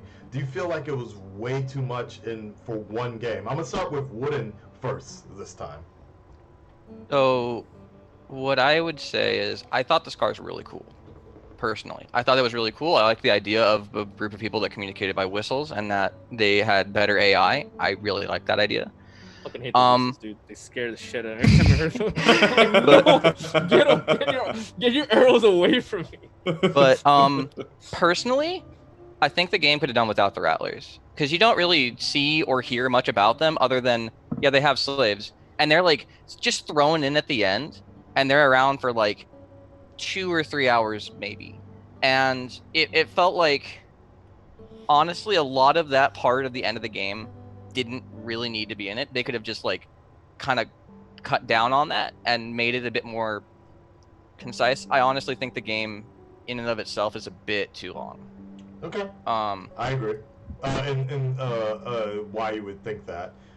Yeah. But the Wolves, I don't really know too much about the Wolves, because I didn't. Because what I'm going to end up having to do at some point in time is I have to go over. Me and JVS made the same face. I'm like, wait a second. How do you not know enough about the Wolves? Like, for instance, I knew a lot more about the Fireflies than I did about the Wolves, and that was because the first game. That's not that's not just it. It's that I have to sit down and like go read through a whole bunch of different things that I didn't have the time to. Because with the Fireflies, you get more of the idea that because you get it from multiple different angles. D-Piddy with the Pikachu face. Go. But because like for the Fireflies, you first off hear like the first thing you hear about them, oh, they're freedom fighters. Then you also hear, no, they're terrorists because they get rid of these different safe zones. Then you hear they're trying to get a cure. Then you also read they're actually experimenting on people who were, still alive and who had not died to the cure yet, or to the infection yet. And so you hear a whole bunch of different things about the wolves, and the wolves are very militant, and they're a splinter faction of the Fireflies, if I remember correctly, because they all voted to separate. And my knowledge of them may not be very good, but I think that they accomplished what they wanted to with the wolves fairly well. I don't know that I'm necessarily as invested in them as I am with the Scars, because the Scars are just cool. But amongst all of them, I really don't think the Rattlers really needed to be in the game. Okay, fair enough. Okay, convoluted. D-Piddy. Do I think these factions are convoluted? The entire story was kind of too much, or like they put too much into it. Yeah, well, they had a goal with what they wanted to tell the story. Obviously, it's a very narrative. It's a movie with gameplay, right? And so they want to tell the story for first and foremost. And I thought to myself, the morning I woke up after this game, I still thought about it. And I was reading on tweets because I tweeted out, I love this game. People who didn't, people who talked crap and said like, I wouldn't like this game. We probably played a completely different game. And I read all the replies, and they're like, Abby this, Abby that. They didn't need the ending. They didn't need her part of it. And then I thought to myself, like, what would happen if you removed all of Abby's stuff, right? All you would get is a one-dimensional character. You would get a Apocalypse, or you wouldn't get a Magneto, right? Because people empathize with Magneto because they understand what he's been through. He always talks his side of the story. He talks his perspective of the human race, while Professor X also. And so you're always conflicted. Yeah, X-Men are the heroes, but like they're doing it to, save themselves as save humanity and mankind at the same time. But like Magneto is like, you kind of empathize with a character who is more than just evil, right? And if you remove Abby completely from the story, there's nothing like her part of Ellie it, to bounce there's nothing. off of. Yeah, there's nothing. There's no reason. You're just like, Abby is just basically Bowser. Like, you just want to beat him because he stole the princess. That's it. This the princess being Joel. That's like that's all it is. And it doesn't. Yeah, Ellie's. It would be a completely different game. It would be like a Mario game. You just go from point A to point B. You don't understand the theme. There's no themes. There's nothing to really gain in terms of why you're doing what you're doing and everything. And I think, having the Scars and having all this world building, I think it's amazing, because like when you play these games that are obviously super rich with like backstories and like our world, but completely morphed into some type of dystopia. You always want to know. One good example. One good example is like when you're watching The Walking Dead. When I used to watch The Walking Dead, I always wondered, like, I wonder how it'd be like in Japan right now, or like what would it be like in the other parts of the United States instead of just following these people. Yeah. And the fact that they're delving, like, not just in Central America or the Midwest, they showed California, and it's a completely different looking place, but the same shit's happening. I agree. Instead of cannibals or militant people or fireflies who are trying to come up with a cure or whatever, it's these dudes who are like, who have slaves and stuff. And you always wonder, like, how are certain factions dealing with this, or how are certain different. Yeah. So to me, all it is, by adding all these people, is it just enriches the environment. And for me, adding lore and adding backstory and adding it just makes the story a lot more richer and believable. And one thing I will point out here is the fact that I don't think Naughty Dog took any shortcuts in any of these levels. Like every time we went to another world, every time we went to another area, everything looked like people made that their main goal. Like, okay, because you can sometimes tell in certain games where people take shortcuts, it doesn't look like they took any shortcuts with any, especially at the end with the Rattlers. I'm like, yo, we're in fucking Santa Barbara, and D-Piddy and myself, we both know, we're like, yo, this is exactly what Santa Barbara looks like. I visited my friends there for a couple of parties years ago, and like the moment you start out with like Abby and like Lev, you're like, yo, this is the Santa Barbara burbs. Yep. And then the moment like Ellie gets there and she sees the mansions, and like, I swear to God, I drove by these houses. Yep, like it's like I felt like, you know, and it's crazy too, because my friend told me he's from Seattle.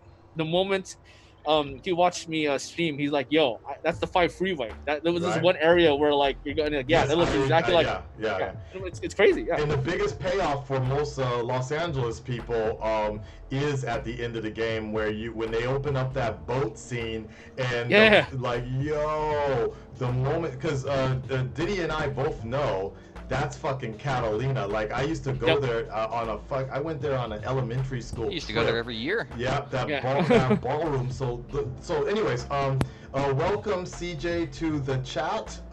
You're joining in from three black geeks. Make sure you check out that website as well. We're talking about story narrative right now, and do you feel that the game was convoluted or not? All right.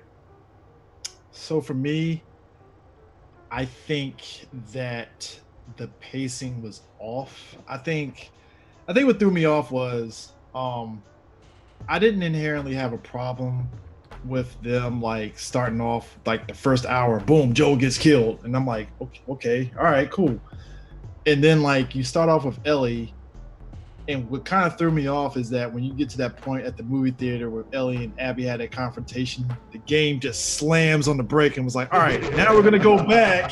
Now we're going to go back and play as Abby. And I'm like, okay, whoa, what are we doing here? Like, and I said it on our show, if they had did it to where you flux between both Ellie and Abby that led to that movie theater fight, it probably would have helped you at least care a little bit about the characters that Abby unknowingly ends up killing and stuff. Like that whole scene with like a good scene that would have been a good transition would be right after you leave the hospital with Abby after you fight the Rat King and Nora helps you. That should have been a transition to Ellie rolling up there to the hospital afterwards, and that's when you sneak into the hospital and all that stuff. That would have been a good transition to kind of like do that. If they had those kind of transitions, it probably would have made me care a little bit about Abby's whole plight and how that's connected with Ellie's a little bit better.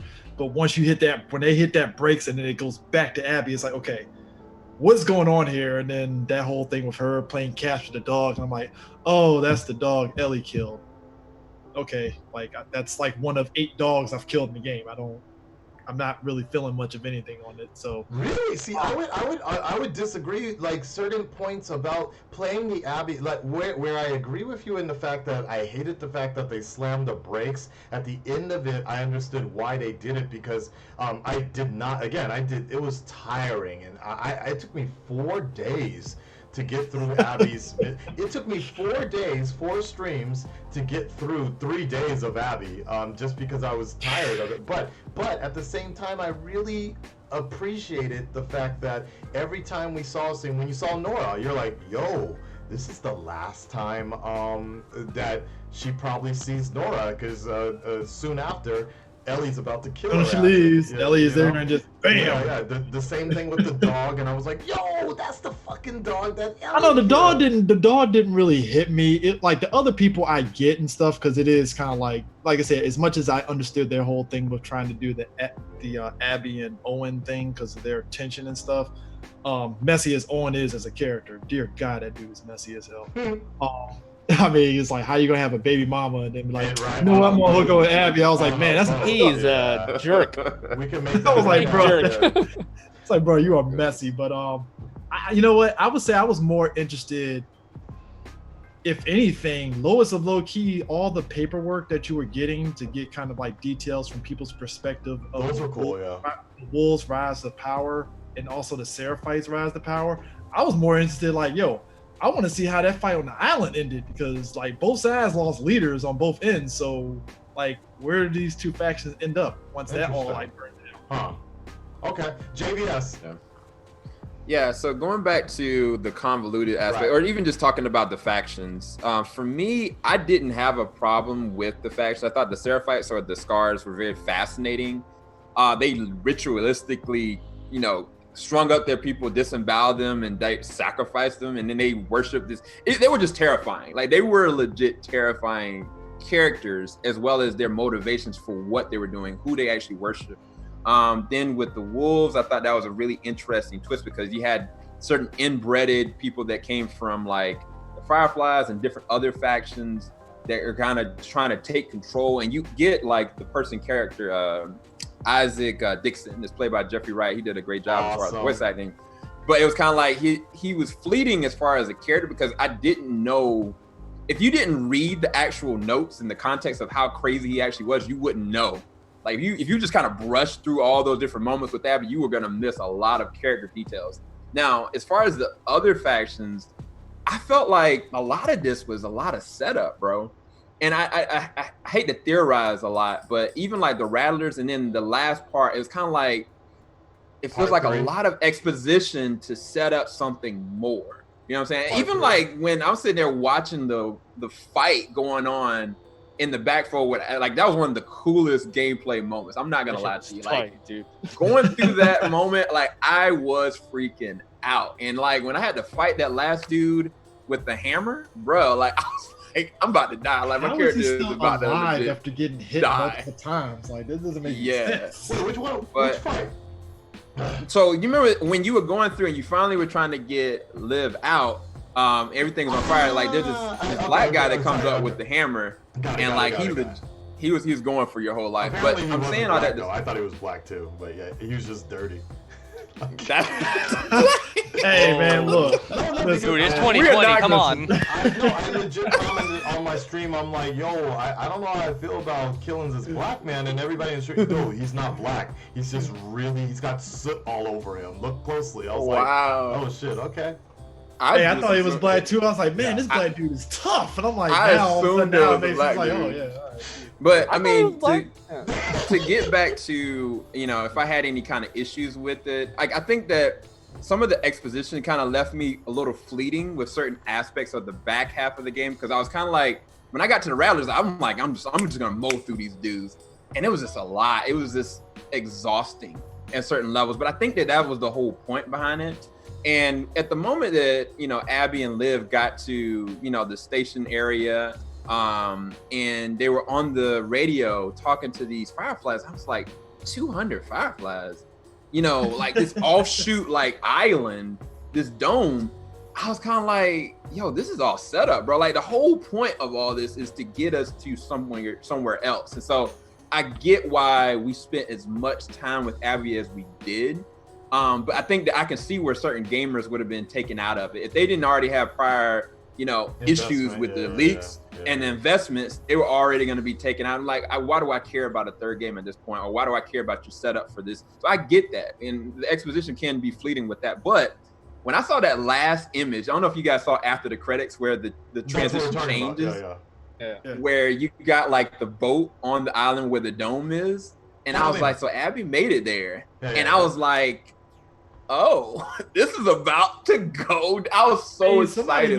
Somebody made a good valid point. Like, what if the third game is basically kind of like the first game, where Abby is the Joel character and Lev is like the Abby character, in the sense of just like they have that power dynamic of helping each other out and stuff. Well, that's what we were Yeah, already yeah. saying. They already explored that in the second game already. The fact that Abby went balls to the wall and killed her own people just to save Lev, Yeah. that was basically making her Joel, Yeah. full circle. All right, Yeah. shifting here into our final and biggest topic here is the best character in the entire game, Abby. The most controversial one. She was introduced. She killed a fan favorite. She pulled a Negan, but she's not being received as well as Negan, and for many of reasons. She's become the scapegoat of the entire game of why people are hating it or why people are loving it, and the voice actors constantly getting harassed. She's the go-to scapegoat of why this game quote unquote sucks. Body shaming. Certain people have gotten called out for it. The standards of what a woman should look like have been brought up, and it's become a huge conversation that I'm glad that we are having now in the gaming industry about female representation. I guess the question to you guys is the criticism valid? Is Abby's criticism valid, or is it just kind of being blown out of proportion? And your feelings on her input in the game? D, go ahead. P Diddy, D-Piddy, go ahead. Yeah, I personally, I like Abby. I think that as much as I have a very particular type in terms of what attracts me. Tifa. Yes, and I have a lot of types, right? And Abby Trust is me, definitely guys, he pulls. Abby is definitely not one of them. She's not your, she's not the very typical. When you think of a woman, she's definitely not that, right? When you think of a protagonist, a male protagonist, a superhero at least, you think of this muscular, broad shoulders, large arms kind of guy. And when you think of a woman, especially a superhero, you think of someone who looks like Wonder Woman, right? Or I don't know, like Rogue or whatever. Big breasts, nice, tiny waist and whatever. And I think that this portrays, somebody who, who isn't, somebody who, a woman who's more likely to survive in this type of world. I mean, you're not going to survive looking like Gal Gadot. It's like she won't be able to make, and so someone like her is someone to be feared with. And I think she was a total badass, and I don't think there's anything that I really disliked about Abby. She was cool. She had a very she empathized. She was actually kind of a sweetheart. I mean, minus the Joel thing. I mean, obviously, but I liked Abby more so than I did Ellie, and obviously the game set it up that way. It made me want to, like Abby and realize that the moment you start playing her, she saves a zebra, right? Like she saves animals. She plays with her dog, and Ellie, dude, grab a pipe, kill dog, grab a machete, whack dog, and I mean obviously the game is kind of showing is like kind of, yes, it's forcing you to realize like Ellie kills animals, Abby does not kill animals, but at the same time, I mean that's her character, right? As much as it's forcing you to see these things about it, it's obviously trying to make a point. And I thought Abby, for me, was a lot more relatable too, because she pleaded again, besides Joel, she pleaded for people who were going to get killed. But who's that dude with the leader of the wolves? Isaac Dixon. She didn't want them to kill Yara. You know what? She even let Ellie and Tommy go. Right. Well, Ellie, she didn't let anyone go. She wanted to kill every single person. that one girl that she bashed in the head, who's what do you call it? Breathing in the spores. What was her name? Was that Nora? I'm talking about Nora. Nora, That was Nora. Nora. When I hit that scene, I was like, I was streaming it. I was like, yo, I don't want to hit her. I wonder if there's another alternate cutscene. I literally waited I didn't for want to 3 do it minutes. either. I waited 3 minutes, and all right, well, I guess I got to kill her. Like I didn't want to do that. So I also empathized with Abby, and I felt like Abby's decisions kind of reflected what I would have done, you know. And even when she killed Joel, I would have killed Joel too. So, Yeah. but I liked Abby. For me personally, she made the game for me. And Wow. yeah, Wow. she made the game. Yeah. Okay. By the time you see Abby no longer, you know, the Hulk and more like just Right. Cersei Professor Lannister. X, you know, kind of Cersei Lannister or whatever. Like she Yeah. was just, I felt so bad for her. And Yeah. at the time, and it's not like I was like, yo, Abby, kill Ellie. I was like, just stop it. Just you guys just like you have two boats, let's fucking go. And the moment you had that flashback to Joel, like, no, Ellie, no, the dark side, don't give in to the dark side. Those flashbacks is what helped her stop, like her breaking point. It's definitely that narrative again. That storytelling was definitely told better than making a killer Batman and trying to explain that in BVS. So, but that's the story. Woodin, go ahead. All right, so in terms of Abby, I think the main complaint that most people have is that when introducing her character, it happened way too late into the game. And by that point in time, she had already been like shown as being like this almost cartoonishly evil person. You know, like she shows up, kills your favorite character, and then, you know, just goes on with her day. And so the fact that it's so far into the game really is jarring for a lot of people, because you don't want to play as her. Some people, I had a friend who got to that part of the game. He spent 10 minutes just throwing grenades at his feet and killing himself over and over and over again because he was just like, I don't want to play as this person. Hold on, because I get what you're talking about, and I'm not trying to embarrass you here, but I get what you're talking about. But what are you talking about? What I'm saying is that like people didn't want to play as Abby, and trying to make her into a more likable character, I think, happened too late into the story to get most people back. But again, going back on that, okay, so we're introduced to Abby. She fucking plays 4 on goddamn Joel's head and shit. Does the Negan, and that's it. We don't see her again until the flashback where you find out who her father is, and that's it. All we know about her is she's just in the background.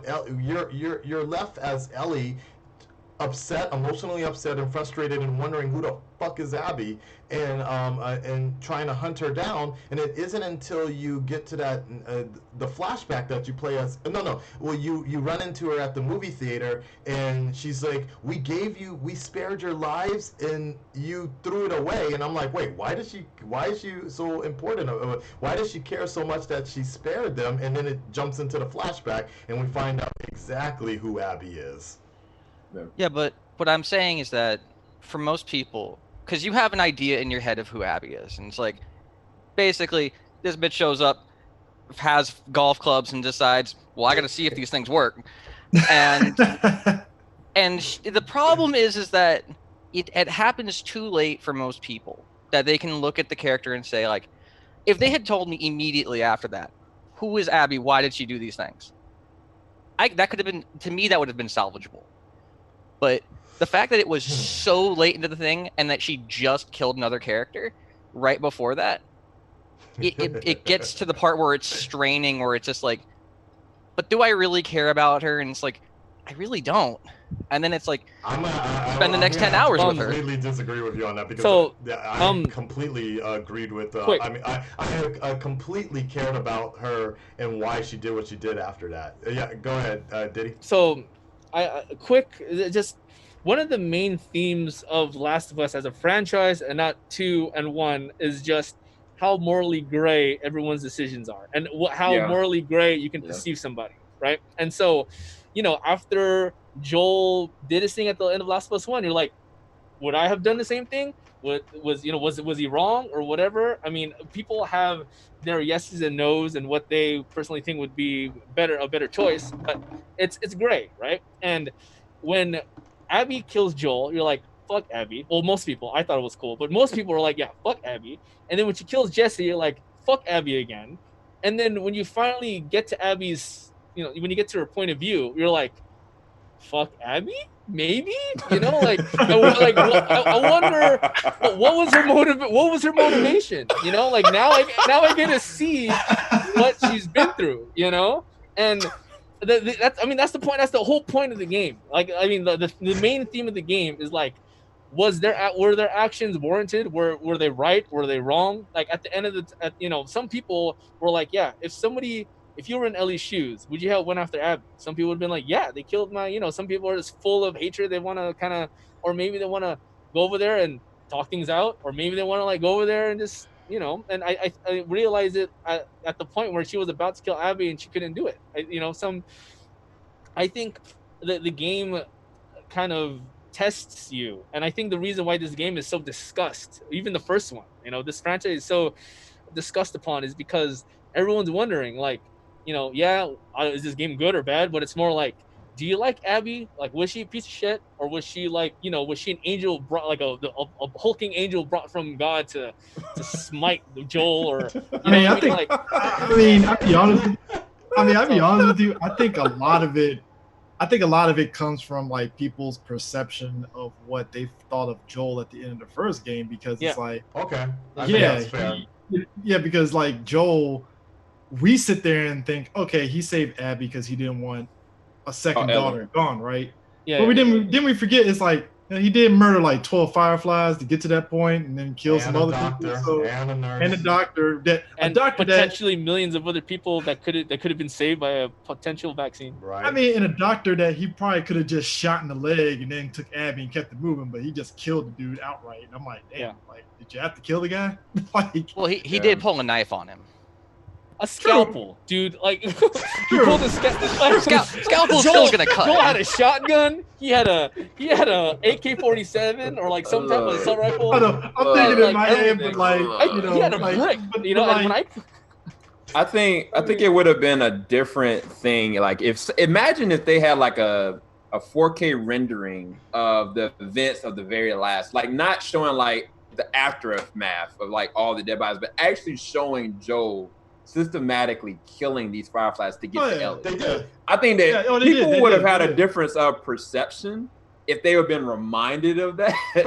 Because I think a lot of people just literally the first scene of the game, which is why I thought that was so good, and that's why I'm so confused why people are so mad about Joel dying. I'm like, they literally showed Joel and Tommy having this conversation about fuck, and then Tommy is just like, what the fuck? But he also agrees. He's like, I don't know what. He's like, Tommy literally had that fucking scared, shocked Pikachu face of like, wow.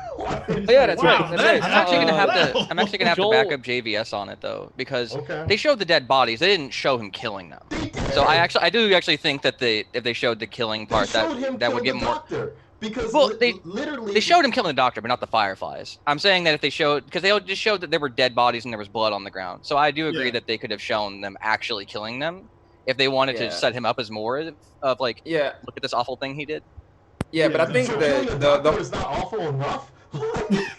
Yeah, but like going back to what we talked about is like our perception of Abby. For Abby, she didn't get to see it. She just found the aftermath and she saw her dad die. So that was the whole point and reason why we didn't get to see it. From a narrative standpoint, they were like, from this point, her life was completely changed and this is what platformed her moving forward. So from my perception of Abby as a character, like as far as how she looks, initially when we see her, like she just looks like a normal girl, you know what I'm saying? Like, but you find out the reason why her motivations to get stronger is because she wants to get this man and kill him. She wants to end this man's life and she wants to get stronger. And like every single moment you see these flashbacks with her and Owen, like a lot of people don't like Owen. I get why you don't like Owen, but he was used in a specific way to show why she still is very much so human. She really wanted to interact with him. She still wanted to have like a purpose and a willingness to live. And Owen was there. Like Owen was there when everything went down in the very beginning as well. And so it's like he was trying to motivate her to stop working out, stop going to these trainings, stop doing this, like live a little bit. And she just kept pushing it away and pushing it away. And like more and more, she just becomes like this robot. But as far as the way that she looks, like I don't think of her any different than like Linda Hamilton as Sarah Connor. Like, would I be appealing to like watching like Sarah Connor, like, yo, she looks good? Like, no, I don't. That's not my cup of tea. But I understand the reason why Sarah Connor got as built as she did, and the reason why she did what she did. And so I feel like the same exact way as far as like the way that she's physically built and the way that she's actually guided with every single motivation. It's out of a sense of vengeance and preservation. You know, for her mental stability, she needed to do this. And it was like at the moment that she killed Joel, it was kind of crazy because Owen was like, look, please end this. Like, this has got to stop. And at the time when Owen said it, I was like, yo, Owen, that sounds so harsh. But then when you go back to the flashbacks, he's been trying to get her to let this go. And he knew the only way she was going to be able to let this go is she killed this man. And that brings the whole thing full circle as far as that moment. But then after that moment, she didn't have anything. Like, she didn't have any semblance of herself. She didn't have any semblance of her as a woman anymore. She didn't even know what she needed anymore. And she lost everything. And so from that point, when I start to have to grind and do all these things, like, was it tiring? Yes. Do I think that Abby went through hell and back? Yes. Bro, when that sequence, when she got strung up and she was like literally like strangled, bro, I was like, yo, one, I was captivated by how visually amazing that was. But then when, what was it, Yara? I think, yeah, Yara got her freaking arm smashed.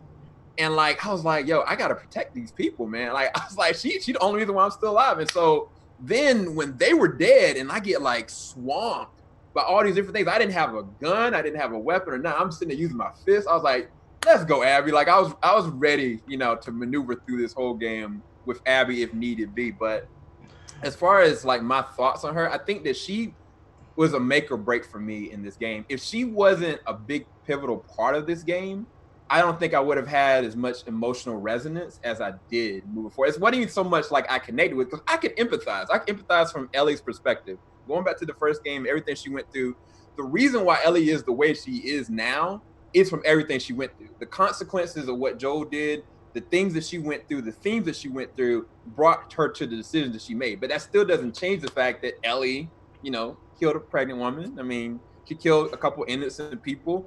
Did she feel bad about it? Yes. Was she haunted by it? Yes. Was she traumatized by it? Yes. But the wolves that were there and present when Joel died, as well as Abby, were all haunted by it as well. It's just the motivations by everybody's perspective just shifted and changed until nobody had anything left. And by the end of the game, like you guys alluded to, you know, Abby wasn't even, I don't even know, I couldn't even recognize her anymore. When Ellie was trying to look for her on the slabs, did y'all actually see? Like, no, I couldn't even find her. Like, I was like, where is she? I was like, yo, she dead already, because I actually had a decoy in there too. They had a person who was supposed to look like her, and then they had she wasn't that one. Yeah. So that got me. I was going down, I'm like, oh, I found her, and you realize not her. You're like, wait a minute, you naughty dog, you got me. Yeah, but interesting.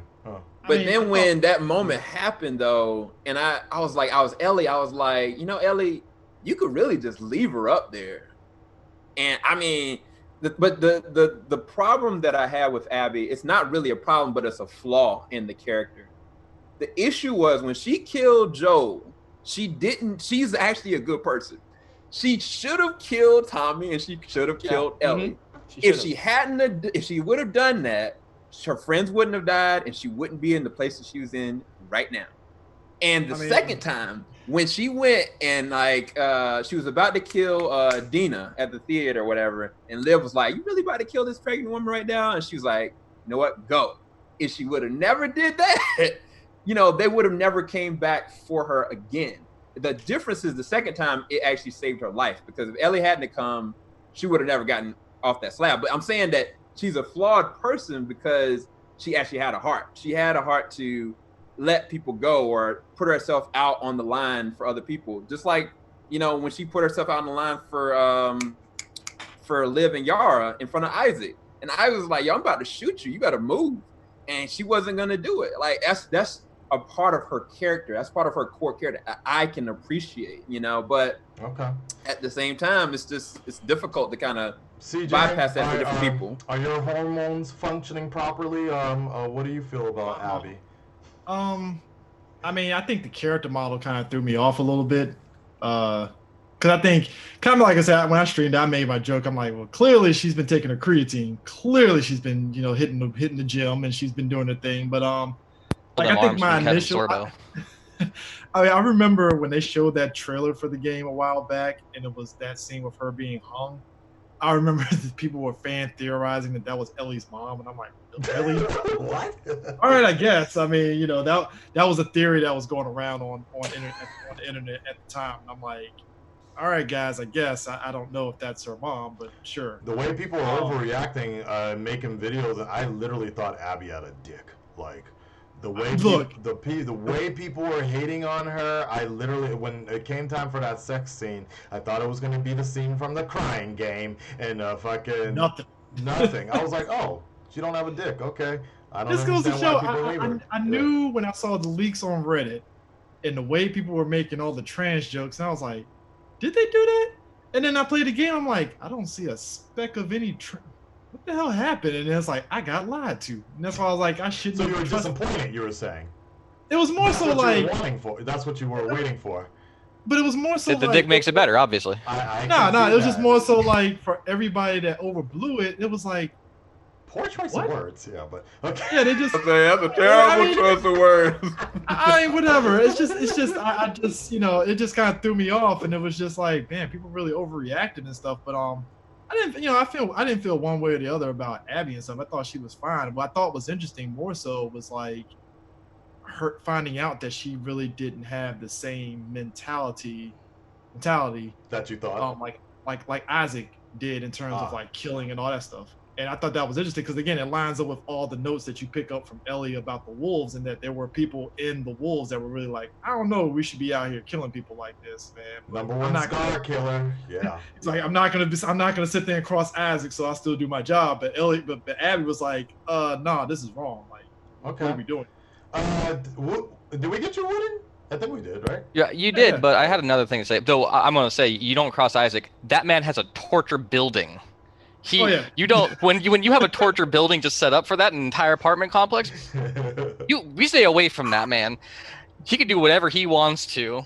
I'm not gonna tell him no. But that man literally was wiping his hands after torturing somebody when he meets up with Abby. I was like, okay, I clearly don't mess with this guy. And then he said what he had to say, and he's like, well, I'll talk to y'all later. I gotta get back to that shit. Like that. I just like that. Just like, hey, how's it going, Abby? Did you get me a burrito too? And it's like, you torturing the guy in there? Yeah, it's hungry work. Do you have a burrito for me or?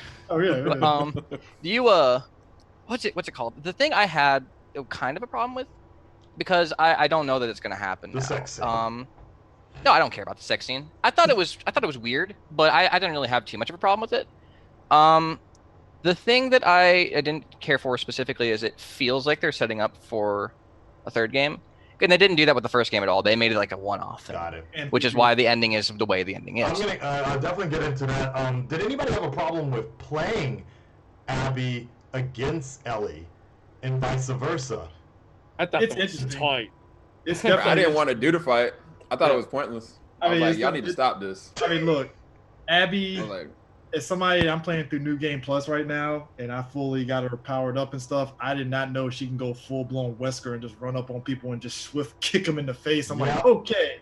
I was like, all right. So I thought I could do that against Ellie, but clearly Ellie is on her Home Alone chip and just like, nope. Blown up. I was like, okay, I gotta play this smart now. All right, game. I see your point. When I punch he is legitimately the Florida Man DLC from RE7.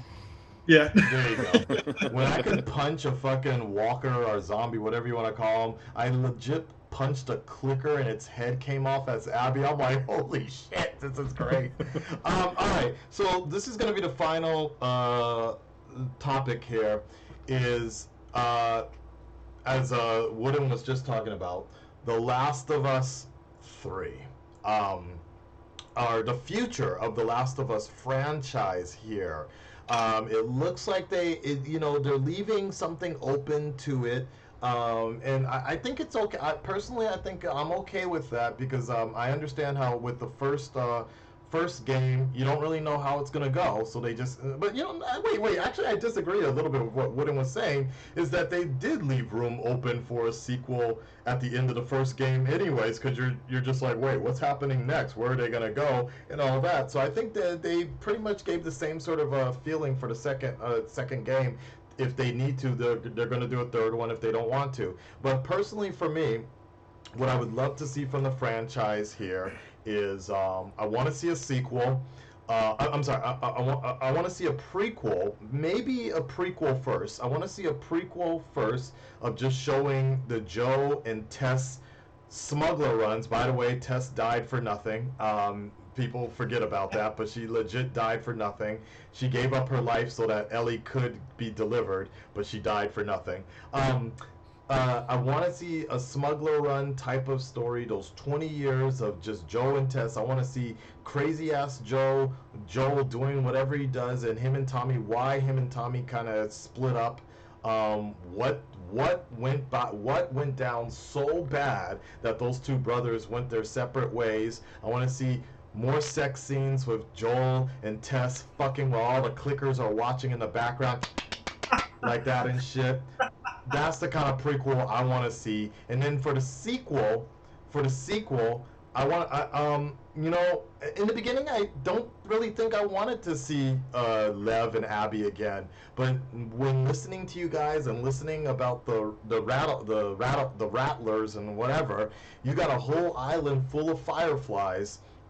I would love to see some shit between the fireflies, maybe the Rattlers or whatever. And then in terms of Ellie, what in concern of Ellie, I want to see what happens with Ellie because she lost everything and now she's a Ronin warrior right now. She's missing a few fingers, can't even play a fucking guitar yet. But I want to see the search for the cure. Actually, I want to see somehow, some way, Ellie get to fucking Korea or something like that, because I refuse to believe that only one doctor in the world could know. I want to see her get to India or somewhere where somebody's developing a cure, and I want to see Ellie run into other people that possibly are immune as well. And what I would love to see is eventually Ellie run into people that are also immune, but then they end up getting their brain ripped open and whatever, and then they die on the table and they couldn't reverse make a cure, and then that would give Ellie sort of the peace of mind that Joel actually did quote unquote the right thing, and then Ellie dies or something like that. So that's what I would like to see in terms of a sequel and a prequel. I would like to make a real quick clarification. I said that they didn't intend to make a second game when they were making the ending for the first game. That's not me saying that. That's actually like an interview they did later on. Yeah. So they just kind of left it open, right? Yeah. Well, they didn't mean to leave it open in any way. They just kind of they just made an ending, and they thought this is a good way to end the series. And then there was such a great amount of people that loved the game that they decided, let's make another game. So that's why I think Abby's the best way they could have gotten that in there was saying somebody died, and all that. I don't think that I think the way she came into the series was very natural. Okay. Cool. Wooden, in terms of because I think you're the only one that actually hated the game or didn't like the game. So would you actually want to see more? At this point, I don't even know if it really matters. The game dead. He doesn't. That's not the problem. The problem is that in terms of sales, the first week it sold 4 million. The second week in the UK, it lost 80% of its physical sales. And so you're saying it's JVS, okay, got it. And in Japan, I don't know if you know what Merikari is. Yeah, it's I like know. Okay. So the entire thing is just flooded. Yeah. So it's Japanese people it's not received well. So it hasn't been received well in 2 big markets. Japan doesn't count. They don't even buy Xboxes. I'm just joking. Well, yeah, but this was a Sony exclusive, so I'm just joking, but yeah, but it's I don't know that I think they recouped the amount of money they put into the game. I think they're going to end up doing that. I don't know, based off of it, that they're gonna have the same amount of desire for it, because people are already, going away from this and saying, when does Tsushima come out? When does Cyberpunk come out? Because they're trying to decide, like, this wasn't the game I was hoping for. Let's look at something else. And there's a lot of interest that's lost in the game. Okay, so do you want to? I mean, do I personally want it? If they announce a prequel, would you play it? Again, it's hard to say. And fucking on top of clickers. The Joel is. I mean, the clickers just give it an extra sound there. You gotta. That's what I'm saying. You have them. They have them doing soft jazz. They have them do a soft jazz with the clicking. That's what I'm talking about. Yeah. But it depends. So I liked the original writer, Amy Herrig, I think her name was. Oh, but she got fired, right? I don't know if she was fired. They never actually explained why she left. Okay. It might have been because of Naughty Dog's, their work practices. I'm not really sure. I know that the person who worked on Uncharted 4 did that. One of the co-writers, Brian something, I think. But she did Uncharted 1 through 3, and she did Last of Us 1. And I really enjoyed those games. I haven't played Uncharted 4. I haven't gotten to it yet. So I can't comment on that one. It's a fun game. I don't doubt it. Okay, sorry, go ahead. But I've watched Last of Us 2. I understand the story behind Last of Us 2. I don't understand the story behind Uncharted 4. I haven't looked at it even a little bit. So I can't comment on that game at all. But in terms of Last of Us 2, if it's written the same way this one is, I'm not interested in a prequel. Sequel. So no, basically. Even past all of it, I'm still not very interested in Abby. Okay. And I would be less interested in Abby and Ellie teaming up for any reason. Abby versus Tyrone Magnus.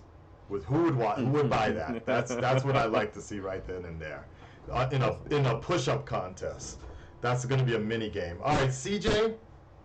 Prequel, sequel.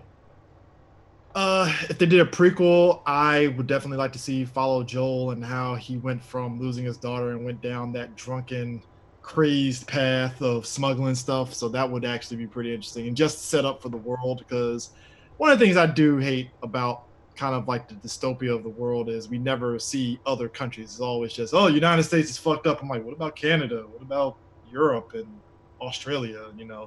Which is probably one of my biggest grievances about Mad Max. I'm like, so Australia is fucked up, but the rest of the world, what's up with that? So, but yeah, prequel, I'll be down for it. Sequel, I'm more so curious of them whether they're going to either A, do a cure thing, or B, they try to rebuild society around the clicker, the whole pandemic and stuff. Because I mean, it seems like that could be a logical thing. So I mean, that would be a good, decent story point if they go that way. It wouldn't shock me if down the line they try to do the whole Abby and Ellie team up kind of thing and stuff, because that's usually what certain sequels tend to do when you have these both sides basically combining forces into one on some Goku and Vegeta tip and stuff. So. I would like to see that. I'm not gonna lie, Abby and Ellie teamed up back to back and shit. Like, Abby, you son of a bitch. By the way, I'm just gonna mention real quick because people in the chat are lighting you up. They're just like, GTA 5 also lost 80% on the second week it came out. It's normal for games to drop 80% in sales the next week. So in comparison to that, you had Marvel's Spider-Man, right? Yep. Second week it got 42% of its loss, and that was the same week that a Tomb Raider game came out. So I don't think there was nothing else that was really as big around the same time as Last of Us 2 coming out. Got it. JVS, prequel, sequel? So in terms of prequel, man, Joel and Tess, heck yeah, bro. I would love that. Like I would, especially with the kind of graphics and one of the things we did talk about is the gameplay engine in this. I know that Wooden didn't like it, but bro, I love the fact of being able to kind of drop back, and being able to kind of Oh, maneuver. I and absolutely like, loved the graphics and a bunch of other things. I think the gameplay was slightly dated, but I think in general that the combat looked really good. The level design was very nice. The detail and a bunch of different things. I'm never going to say that the music and the visuals in the game aren't good because they're amazing. Look, Mhm. the fact that Yeah. what threw me off real quick was like when you blow enemy limbs off and seeing them just lie on the ground screaming in agony. Screaming. I Oh, loved it. I Right. love when you kill a motherfucker and then just like, oh, Sarah! Oh shit, did I just kill Yeah. your bitch? Oh damn, I'll kill you too. You can join her. Yeah. Okay. Yeah, like every NPC actually had like their own like names, and so you kind of dealing with that morality complex. But as far as like a prequel for me, I would definitely be all the way down for it. But in terms of a sequel, and I might be in the minority, I would be completely down for a sequel. Now, there's three different things that I am worried about and really engaged about when it comes to a possible sequel. And this might just be theorizing. One is when Abby does make contact with the Fireflies, they're going to ask her about where she came from. And they're going to know, okay, wait, didn't y'all find the girl that had the cure? Was she dead? What happened to her? Because we have somebody here that can fashion the cure. Can you find her? Do you know where she is? That's going to happen no matter what, because these are the Fireflies. That's their whole goal, is to try to find a purpose of a cure. And so the other side of that, the other side of that is you have a person in Tommy that's very much so still alive. And I don't see Tommy, I don't care how messed up he is or how deformed he is, I don't see him letting Abby live. I don't. Like, I don't care if, Ellie and Abby end up teaming up together. I don't see him being able to let that go. It's going to be a moment where Tommy's going to make another appearance. He's going to track her down. One way or another, I think it's definitely going to happen. Dina didn't put a bullet in Tommy's head. That nonsense. But, I mean, again, like, Ellie made that choice her own. You know what I'm saying? Like, I'm pretty sure that even Dina know, everybody, it's like a couple of different people that know that Ellie is immune. Tommy, Abby, and Dina. And now Dina's back with Jackson. There's no telling now. Not only is Ellie alone, but everybody knows that we need Ellie. And one way or another, some people are going to look at her as a target, And so I think that for as Ellie is concerned, the one thing that is going to be sad and at the same time gratifying is that she will have the opportunity of getting exactly what she said she really wanted. I think that she's going to get the opportunity of being able to make this cure, whether it kills her or not. I think that that's the one thing that she has to give that's going to allow her to have her life make purpose. Now, I do think she's going to make back up with the Fireflies, but I think that that's what she really wants. You have a good point. And at this point that she doesn't have anything. Go ahead. Go ahead. Because the only thing I was also going to mention is it gets overlooked, but Ellie's secret is out. Semi out a little bit more because of the fact that when she saved all those people in California, Santa Barbara, all those people were like, yeah, you could probably find her while you still have time, because they saw that she got bit. If they see her roaming around again, they're gonna be like, wait a second, she lived through that shit. Yeah. Interesting. Yeah. Okay. D-Piddy. I would love a prequel. I think it just, and more into this world, more stories in this Last of Us world is always welcome. Whether it's Joel and Tess, or Joel and Tommy, or I don't know, like Lev or whatever, like DLC prequels. I just want more of this world. I want to understand this world more. I like to see more anything.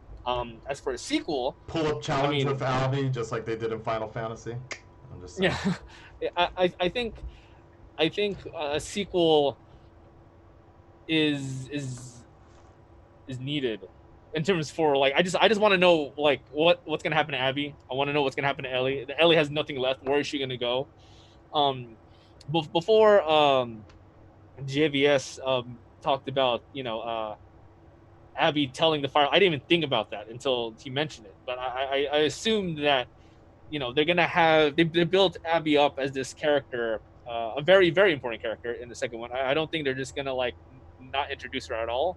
I don't think that they're gonna integrate her as much as they did in part 2. But I do think there's gonna be a moments where them going at it and facing each other. I think there's going to be a moment where there'll probably be a small segment where they fight some type of force, whether it's Clickers, Tommy, or another faction. They're going to be working together some way, somehow. I do think that was probably going to happen in the sequel. It's probably going to just be for like fan service, just like a small part, a little section. But where it's going to go, I think I'm the only thing that if I were to write part 3, I think that everyone know Dina knows about Ellie. They're probably Dina's gonna go back to Jackson. I'm sure they did. Yeah. Yeah, and I'm pretty sure she went back there. She has nowhere else to go. She's not gonna raise this baby on her own. And they're probably gonna, what happened to Ellie? What happened? She's probably gonna say what happened to her and kind of tell the secret, because she just found out. She hasn't been at Jackson since they left to find Tommy, right? So this is the first time back.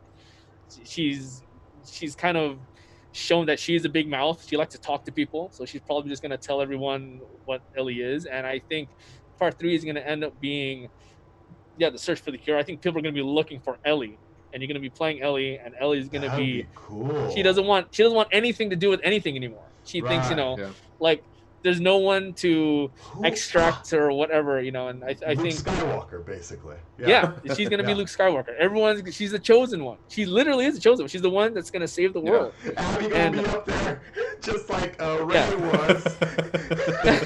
you're gonna see fucking Ellie taking off the hood and shit, and all white hair and shit. Yeah, oh my god, that'd be awesome. I do think Tommy would be going after Abby. I think there's gonna be a point where like Ellie realizes there is maybe one of you guys mentioned that what if Ellie goes somewhere and they found out there's other people who were immune or something? Was it you, Akasan? Yeah, it was Akasan. I think like there's probably gonna be, because 1 out of 7 billion people is immune. I'm sure there's somebody else out there, and I think just having knowledge that maybe someone else out there was also immune and someone else tried to do this, she's gonna probably forgive Joel and kind of put him to rest, and so much that like exactly part 2 obviously painted Joel as a villain. Part 1 kind of painted him as kind of a morally gray kind of right. But I think this will finally put like even just fans to rest. Like what Joel did was warranted. Like there is other people out there, even though he didn't know. Right. Like now at least Ellie she feels better about Joel doing what he did. Because and I she think never got closure. She never got closure. And that's the main reason. I think that escapes a lot of people in part 2 of the game, because I've heard a lot of people complain about the ending that you couldn't kill Abby, and I think it kind of escapes a lot of people in the fact that Ellie's not really mad at Abby. She's mad at herself because she didn't have time to forgive Joel. And because he died the next day after they had that conversation. But I mean, that's on top of the fact that we realized too, Abby really doesn't have that cold-heartedness that Joel. Exactly. I mean, she plays it up with killing people, but like I said, when she got to that farm and she starts having flashbacks of Joel's death and everybody, it's like, oh, that shit's still hitting right there. Like, because Joel is capable of bottling that up with liquor and just doing stuff, so he can deal with it, but she can't.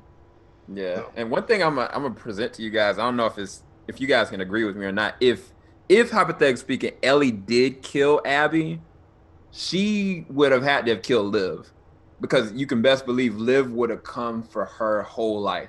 Now, I don't know if Ellie would have had it in her to kill Liv, but it would have been the same exact cycle all over again. If she would have, hypothetically speaking, killed Abby and not killed Liv, this would have been all over again. But I'm curious you guys' thoughts, like if Abby would have died. Like some people really just wanted Abby to die, but if she didn't kill Liv, or if she did kill Liv, what would have been the right thing? Like, what's your thoughts on that? I'm just curious. I think that in terms of the revenge narrative, showing that she would, because everybody that she killed that was like actually who she killed, because I guess like I'm not sure if they're discounting the random NPCs you kill that weren't part of Joel's death. Those were all in the room and technically a part of the death, like whether or not they held back Tommy or doing whatever the hell else, they were there in the room. And so that was part of why she was killing them. I think that showing her kill Lev would have shown that she is a completely different person from the revenge. And I think that would have fit the narrative as well. Because, you know, Lev had nothing to do with this whatsoever. She just kind of happened to be with Abby and got kind of a crap deal because they got picked up by the Rattlers and were put into slavery and all this other stuff. And so seeing her kill Lev would have been like, yeah, she this completely changed her. The revenge was not a good thing. She has nothing left after this. She can't play the guitar. She could play the guitar if she just learned it with the opposite hand, but that doesn't matter. Song. Yeah. yeah, yeah. But she just has to turn around the guitar. But like, yeah, honestly, I think it would have been a good ending too. I understand why they ended it the way they did, and it's pretty open ended in the endings that you can kind of put whatever meaning you really want onto it. You know, whether or not it's about forgiveness or whatever you want. I think that it would have worked well. I'm sure that there would have been people that didn't like that just as much as there are people who don't like the fact that you don't kill Abby. So that's why I'm saying I don't know that there was a better ending. I think there was a different ending that would have been, I think, equal in some ways. I don't know that it would have been really better. Okay. I see. Anybody else? Yeah, I think if I think if I think if Ellie killed Abby, I think to honor Joel, I think she would have just killed Lev anyway, because I think that Joel would have probably done the same. Joel doesn't leave loose ends, and Ellie learned all this from Joel. So this whole revenge thing, you know, this emotion that's bottling up in her is because of Joel, and she learned these survival skills because of him. And I think she probably would have killed him, and that would have just painted her just like Joel. It's just very selfish. All it is just self-fulfilling. Like Joel saving Ellie was self-fulfilling because now he has a daughter. There was no other reason, and Yep. you know, and Yep. her killing both Lev, which is basically, you know, the Joel and her Ellie. It's her fulfilling her, you know, her selfish desires to just get revenge. I think if she did kill Abby, she would have killed Lev, and I didn't. No one would want that. Like you know, nobody. Yeah, everyone agrees. Lev didn't do anything. Lev didn't do anything, and so. But I think if she didn't kill Lev, it would be out of her character. Like, but at this point, it would just like, yeah, that wouldn't be, because you know the fact that she let Abby live, it already shows that, you know, she's learned a lesson from this, and that Exactly. this is never going to end or whatever. But if she Yeah. did kill Abby, she probably would have killed Exactly. Lev. Yeah, and I think that's that was the greatest growth of all time in this entire game. The fact Yeah, that that's you can. how difficult that is. Yeah. Like for me, Yeah. obviously, like I saw both sides, right? Yeah. So for me, it was like, Ellie, don't do it. And when they were slugging at each other, I was like, I don't want anyone to die. Right. Please don't kill anyone. Like, you know. But if you know, I put myself in Ellie's position, right? How hard it is. It must be, right? You You can't lose sleep. Yeah. you lose your girlfriend. Yeah. You lose your child. You leave everything behind to kill this person, and to let go. You know how hard that is. Like that's the fact that Seriously. she did it though. That truly, And that you know, shows truly just how shows, strong yeah. she is that she Yeah. could. And let it- because of that, all the crap that Ellie, because before that point, like I was just like, yo, Ellie's a bitch, dude. Yep. She killed a pregnant lady. She's like, she let the love of her life go, and she left everything behind because she just wants revenge. All this crap, and then finally she redeemed. Like she didn't kill Abby, and I was just like, thank God. Like, oh my God, please, yes, thank you. Because then, yeah, that would have been terrible if she went through it. Because I know a lot of people, like gamers that I respect, like saying like, oh, she should have killed Abby, you know, and I'm like, Yeah. I mean, she could have, but I mean, that she would have been basically Anakin Skywalker at that point. You know, no turning back. Too much into the dark side. You know, yeah. That's a very good point. Yeah, she would have just killed for the kill because, and so that's why again it just really escapes me as to like how some people just don't get it why she did. Like again, she wasn't really. Abby was not really her biggest enemy. Ellie's conscience was her biggest enemy, and I thought that I don't know. I thought it was explained fairly beautifully and very well with that final scene between her and Joel. Even Joel's about to cry and shit, and I'm like, this is great. But the next fucking day or day after he dies and shit, and the last scene that she sees is him bloodied up looking at her, and that's why she flashes back to that. Yeah. I will say, CJ, are it's you not literally that. seriously looking at the same toy from? Is that from was that the Last of Us toy, the robot that was the little black boy's robot? I think that was a Gundam. Okay. I'm just But I will curious. say, for a lot of people, it's not that they don't get it. It's just that they don't like it. A lot of people understand the ending and all that, but they just don't. They don't really care for it. I mean, it's like anything where people like it's understandable how a person can be disappointed, right? I think people overblew it more than what it was because it's kind of like how people sit there and say, "Man, I kind of didn't like the ending, right?" But then the other people be like, "Nah, shit, it ruined my childhood." But it's like, whoa, guys, ain't that serious? Didn't kill this woman. It's like, hey, I get it. You didn't want Joel to Ruined die, my but child. like these things happen. Like, let it go. It ain't that serious and stuff. And then that's when the conspiracy theory starts kicking in. And I'm like, okay, I gotta check out because you guys. Side note.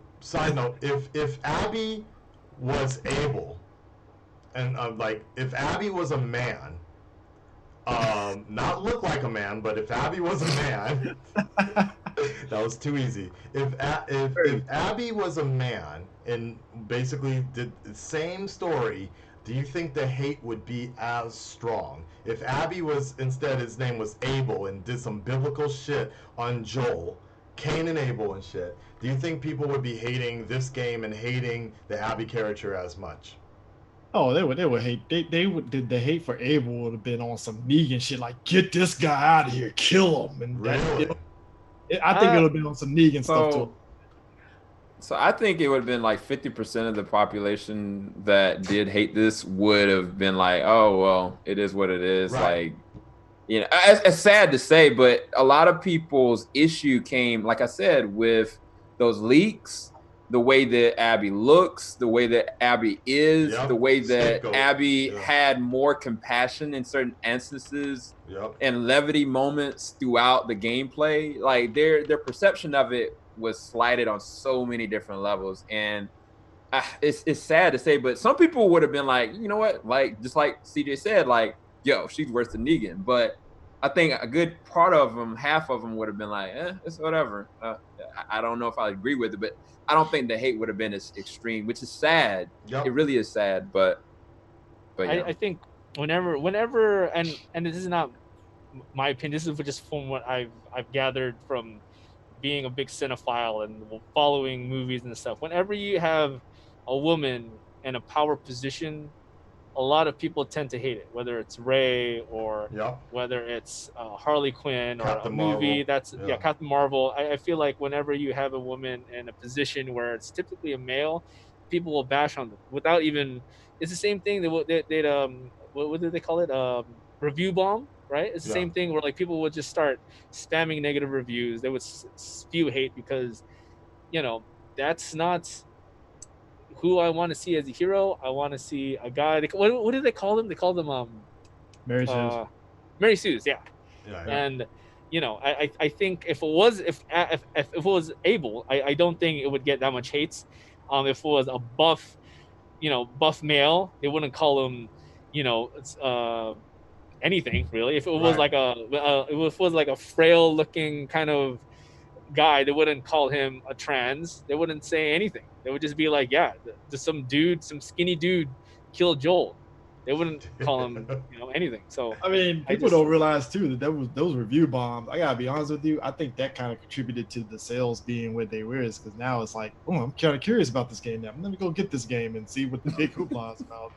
I think they lost some. They got some. Like I think these review bomb and all these leaks didn't hurt the sales because I think it evened out. Like a lot of people were like, nah, I don't want to play this game anymore. But a lot of people will also be like, I'm kind of curious. Oh, I seen a streamer literally somebody came into my stream and was like, "Oh man, thank God you're at the same section as this other guy. This other guy rage quit the game because he hated this game." I'm like, Jesus Christ. Yeah. All right, I guess I'm fortunate that you landed in my stream, but like apparently the dude I was mean- really like hating the game. I was like, I mean, I get it, man, but it's like at the same time, it's like, dude, nobody put a gun to your head until you buy the game. Like, just don't buy the game if you don't want to buy it. Something very interesting. A lot of females came to my stream, as they usually do. But a lot of Was it a females. humble brag? A lot of females came into my Twitch stream when I was playing the game, and they just came up to me and they messaged me and they were just like, "Yeah, I'm sticking with your stream because you're showing respect to Abby. You're not being derogatory. Every time I go into a stream after the Joel situation happens, people cannot get off the steroids comments, the body shaming, the She-Hulk, the trans thing, and I just have to stop." And I actually have one supporter or one fan that she was in the service, was one of the only people that could shoot a 50 caliber fucking turret thing, but she's a woman, and she told me, or she told the stream, that she could work out, she could get arms like Abby, but she decided not to. Her and her group decided not to because there was this image in this, even in the service, that you don't want to look buffer than the dudes you're around. So they just kind of kept it to a minimum and such. So so she and so it was very interesting to see that sort of talk and that sort of debate, particularly about women's bodies and what they can and can't achieve and such. So. Yeah. That's wild. I would say for at least the comment on like 50% would be more okay with it. I don't really know about that. I know that like there were definitely some people that had a problem with like the trans and the lesbian, but I don't think that was the majority of the people that didn't like the game. I would say that there's a very, very small portion of people that were like that. And the review bombs, part of that is in response to gaming journalists who overwhelmingly, like 94 of them, gave this thing a 10 out of 10. And to most people, this is not a 10 out of 10 game. This is very far from a 10 out of 10 game for them. I would say that's but I would argue that's that's your opinion, that's bro. No. What I'm saying is, Bro. for a lot of people, and obviously from the review bombs, this is not a 10 out of 10 game to them. And so when you go over to like say like IGN Japan gave it a 7 out of 10. No, because I'm showing you IGN gave it 10 out of 10, and IGN Japan gave it a 7 out of 10. That's what I mean. Akasan's from Japan. Yeah. No, So but what I mean is like, but you understand what I mean though. But it's both IGN, but one of them gave it 10 out of 10, and one of them gave it 7 out of 10. Bro, I think and so literally sensibilities though. like the last thing, and I okay, respectfully, I understand where you're coming from, and I understand the comparison, but I'm also gonna keep something in mind about Japan. There are no Japanese, as far as I know, there are no Japanese people in this game. It's a bunch of, generally speaking, it's a bunch of white people, a bunch of black people, and zombies. That's about it. One Chinese guy. That's it. There's one Chinese dude. He got fucking shot in the face. There's First of all, apparently he's Korean. Okay. Korean. I'm sorry. Yeah. I thought he was Korean. Yeah. Okay. Anyways, every time, like, there's certain games. Look, I can bring up Final Fantasy out here with my students, and everybody knows what the fuck I'm talking about. But I haven't found one person. And I'm not saying that my word is law, but I'm just saying that trying to talk about The Last of Us. I don't know anybody, and I know a lot of gamer Japanese friends. I don't know a lot of them that have ever even heard of The Last of Us. It's really interesting to me. They just started advertising it out here, but I'm not. I get what you're trying to say, but at the same time, I don't think The Last of Us storyline relates well in Japan, because even they have a problem even trying to sell The Walking Dead out here in Japan. Yeah. So I mean, hell, Gears of War is a hard sell in Japan. It's like, anything Xbox is a hard sell in Japan, but yeah. Yeah. But I get what he's trying to say about the review bomb, and I partially agree with that as well in terms of like I don't care what these journalists and critics rate it anyways, but I get his But- point about that. One thing I wanted to bring up. sorry, Okay. go ahead. Oh, No. I was just gonna say that when I went to Metacritic just now, like right now it's at like a 4.9 on Metacritic, but a lot of these user reviews, they're just saying 0. They're just like it's literally just 0, 3, 4, 2. One person legit said the plot was a terrible game, terrible, horrible, unacceptable, and a mandatory ending that doesn't give the player any choice, 0. And then somebody was like, "This is a disappointment because the game ended within the first 2 hours, meaning that Joel died." Didn't play the game. 0. Yeah. So I'm saying that's not. Some of these people legit haven't even played the game, bro. Like some of these people, I can almost bet when the freaking spoilers hit, they went on immediately and put this up there, or they saw a lot of the different like YouTubers and content creators. They're hurt and jaded by what happened with Sony and Naughty Dog. And when from that point, they were like, you know what? I am not going to talk on this in any kind of positive manner, but I will continue to talk about it because it's going to bring content and bring views, but I'm not going to go and talk about this in a positive standpoint. I've seen it. I've literally looked at different content creators, like legit upset because of what happened. And like one dude was like, you know what? I wish I would actually play this game and really want to like it, but this happened to me. And I think that is swaying a lot of different people with a lot of different negative, and this is just not merited. Like because now you're not even looking at a subjective standpoint. You're not even trying to look at it or try to play it. You're just spamming. But we know full and well that's the game when it comes to anything. Because like I said, everybody has different opinions, and that's gonna happen. I think we can all agree. Hey, everybody's gonna have different opinions. Like I know people that love Justice League and think it's the greatest movie ever. I think it's okay. I don't think it's the greatest thing ever, but that's fine. That's perfectly fine. You're gonna have that. But I think when it comes to a lot of people, when it comes to video games, there's this need of like it has to be 10 or 10 or else. It's like no, subjectively, it's a fine game. It's just like some people might think it's a masterpiece. Me, I think it's a fine game. It could have been better than the sum of its parts, but you get the ideas, and the gameplay was enough for me to be like, I want to play this game 3 more times and just to see what it's about because I'm enjoying it so much and stuff. And the review bombs is just coming from people that really ultimately had an agenda because they saw the leaks. Exactly. And none of them are going to admit that, okay, like 90% of them leaks were BS in the first place. It's really hard for me to take anybody seriously in terms of this in terms of this game. It's really hard for me to take anybody's opinion if one they hadn't experienced the game. Now, if you're watching a stream, I guess that makes it part of it. I still prefer it if you actually played the game, but I also understand that not everybody has time or the money to do that. But at least if you watch the stream and watch somebody play through it, I think that's fine. But I still feel you're going to be influenced depending upon the streamer as well. Yeah. Watching somebody talk shit about Abby the entire time, you're probably going to feel sort of resentment to Abby as well. I had a private conversation with Tyrone Magnus a few days ago because of something that happened online in regards to Abby and such. And we had a private conversation about this. Personally, we will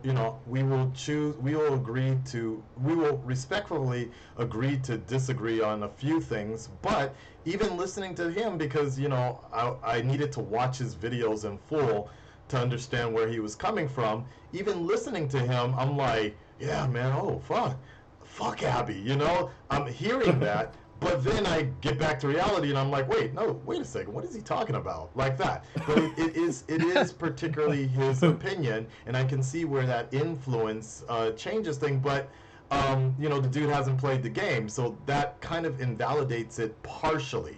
He has his he can. Oh, you didn't even know that, huh?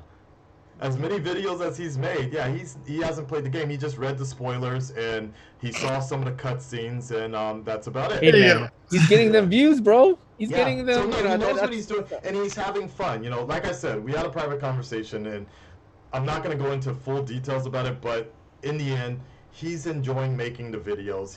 He's liking doing it, and I understand he's playing the game, playing the game, not the Last of Us game, but he's playing the game. point I guess that I was just trying to say is that it's just very hard. Like, it invalidates it a bit if you actually haven't really experienced, and if you can sit down here just like we're doing today and have a discussion about it. I get it. I appreciate Wooden's point, his viewpoint about things. I don't agree with him. Most of it I didn't agree with at all, but I do appreciate the fact that he could actually have a discussion about it and talk about why he feels they fucked up this particular game. And I would hope it goes the same way, that you can hear us talking about what we liked about the game and be like, okay, I get that. Of course, of course. I think that I'm never going to say you shouldn't enjoy the game, because I mean, you enjoyed the game. That's completely fine. I didn't think the game was great, and there are a fair number of streamers who also played the game on stream, and at the end of it, they were like, didn't care for it. I don't feel like naming them, because like that's just a list of people. But well, it doesn't mean anything unless you care about who those people are. It doesn't mean anything. It's just another person's opinion. Yeah. But yeah. I think okay, good. What I'm saying is, like, you can like the game or you can dislike the game. At the end of the day, it's a game. It's people, for some reason in video games, tie their identity to a game, and you either have to love or hate it. And for Last of Us, I think for part of it, there are parts where I don't like it, and the game never really does a good enough job of bringing me back into it. And that's okay, because there are other games that eventually I'll like, and I'll talk more about those. But I'm not super annoyed by the fact that somebody doesn't share my opinion. That happens all the time. Right. Well, I mean, and I don't mean to call you out or anything, but like I think that earlier you said that, you know, this game is not a 10 out of 10 game, which is your opinion, but you can't invalidate someone else's opinion about it. Their 10 out of 10 score is their opinion.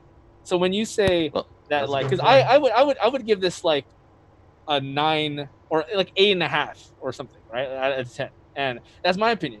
But if someone thought it was the perfect game, as perfect as it could possibly be, and someone goes like, that review is crap, it can't be a 10 out of 10 game because it's not a 10 out of 10 game.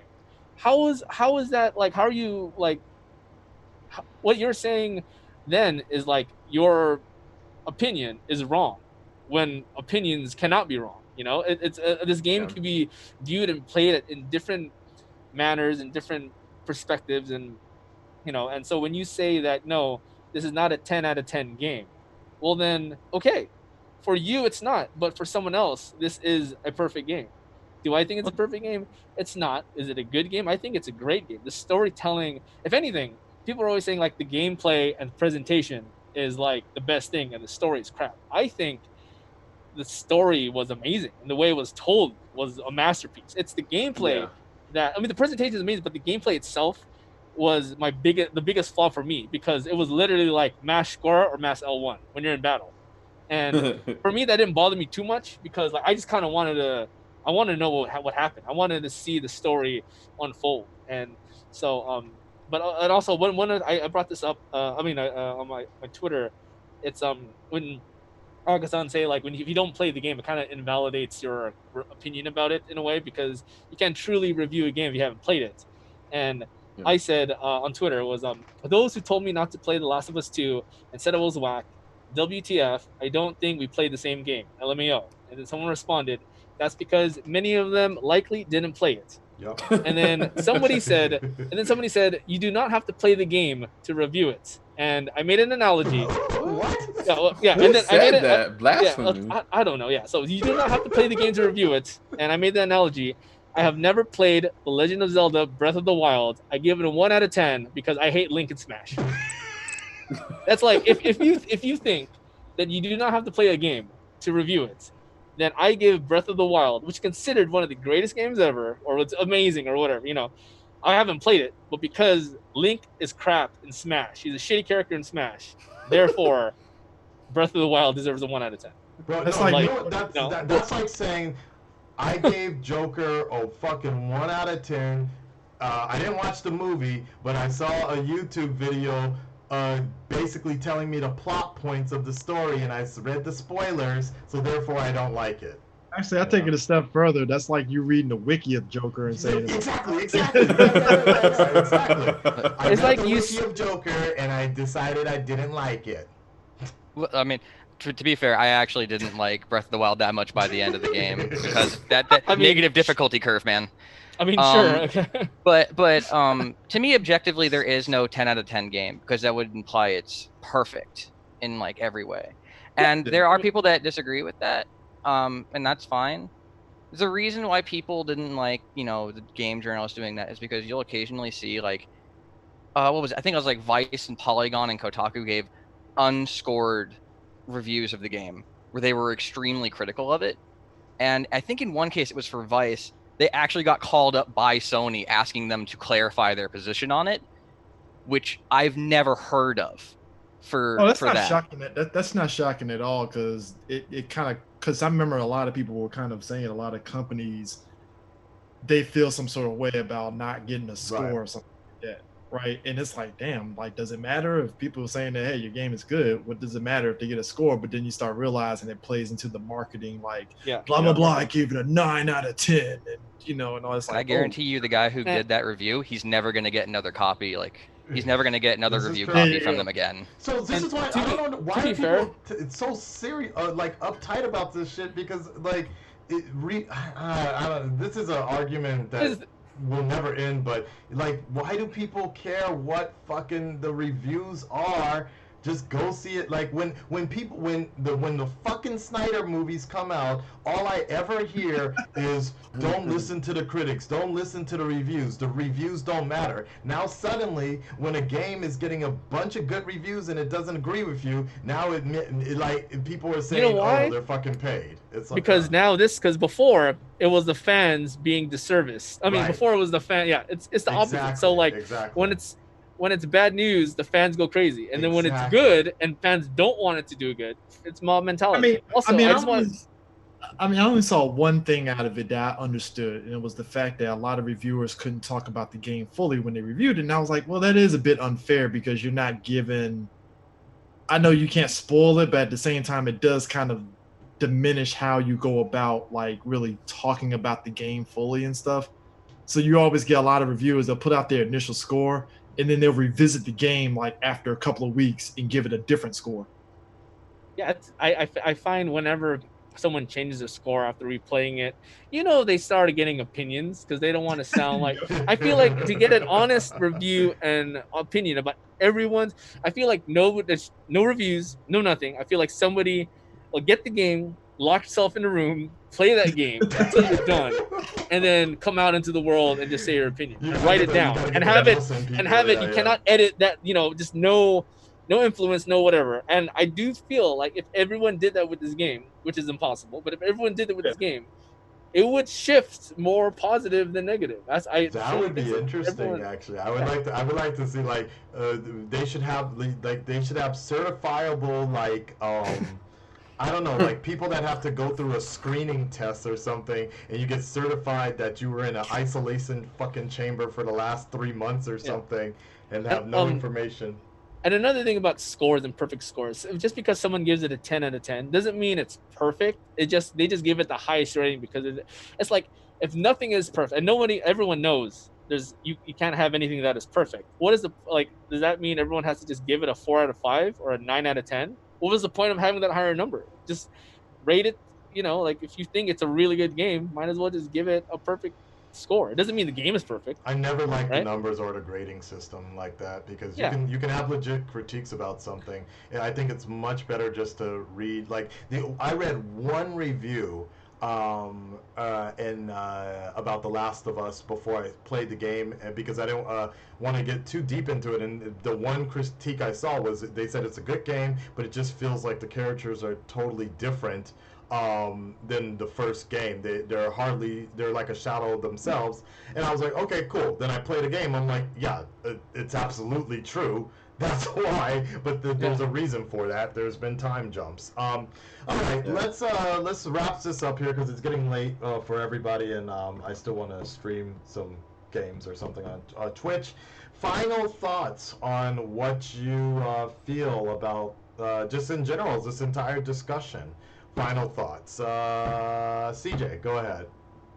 It was fun. I jumped in and stuff after I finished, but it was fun. It's a different perspective and such. I think discourse helps when it comes to talking about this game because like I said, I think it helps diffuse it a little bit because, like I said, I just remember the initial Reddit leaks. It was that was a mess. Like I rarely go on Reddit, but that was the first time I was like, "Whoa, Jesus! Like this is wow." So, and it's good to see that once. Sorry, before I forget. So you saw the spoilers because you came in later. So you actually knew about the spoilers and then you played it and you liked it or you didn't?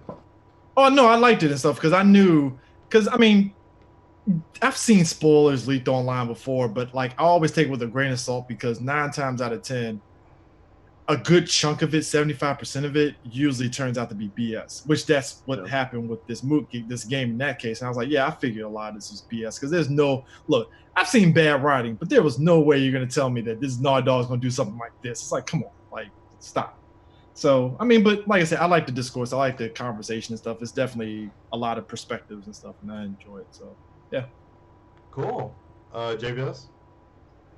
Oh yeah, man. I'm just honored to be here with you guys. I mean, it's really good to have a subjective conversation with the game that's so divisive. And I mean, for me, I would personally love the game. I don't think that I've ever played a game quite like this from a narrative perspective, and I probably never really will. And for me right now, like I've got a whole almost 2-year-old and a whole life and a whole full-time job. And for me to spend 8 to 9 days playing this game all the way through and live streaming it, like it definitely has a certain place in my heart. It brought me through every emotion possible. I was angry, I was depressed, I was like anxiety ridden, and then I came a cold-blooded killer, and then I came to this place of resolve that I didn't think I would actually have. And then by the end of the last moment, with Joel and Ellie, I was almost kind of brought to tears. Yes. And I don't know too many games that do that. And so for me, I think that I really wanted to take part in this discussion. Even though yesterday I talked about this game for 2 hours straight, I'm easily able to talk about it again. And I'm interested to play it again to see if I have any difference of a perspective. But I do think that if those spoiler leaks had never happened, and if even like people's like perception of like certain critics never happened, like, and they just saw the game, they played the game on the same exact day, and they got everything happened on the same exact day, I think it'd be a very difference of opinion from the users and the different people that are like fans of this franchise. I think it'd be just completely different. I wish it would have happened, but I think that I would recommend to other people would be subjective. Play the game yourself, see if it's something that is your cup of tea, and just try it. Like, it's okay to have a difference of opinion, and it's also okay, like, if you feel influenced by somebody else, but try your best to get your own personal perspective on this game, because I think that you could miss out on something special, even if this game or something else, if you don't do it. You gotta try. Yeah. D-Piddy.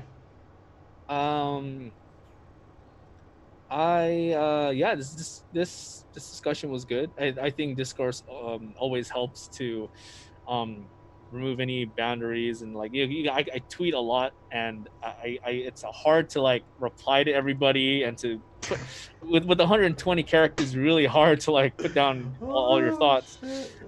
So this was really good to like just like let everything kind of all my thoughts about the game. I love talking about stories, and this is definitely a story in a very meta sense, with the story itself in the game and the story outside of the game. This game is just great to talk about, and just everything that this game is trying to portray, the themes and everything. So this game has been very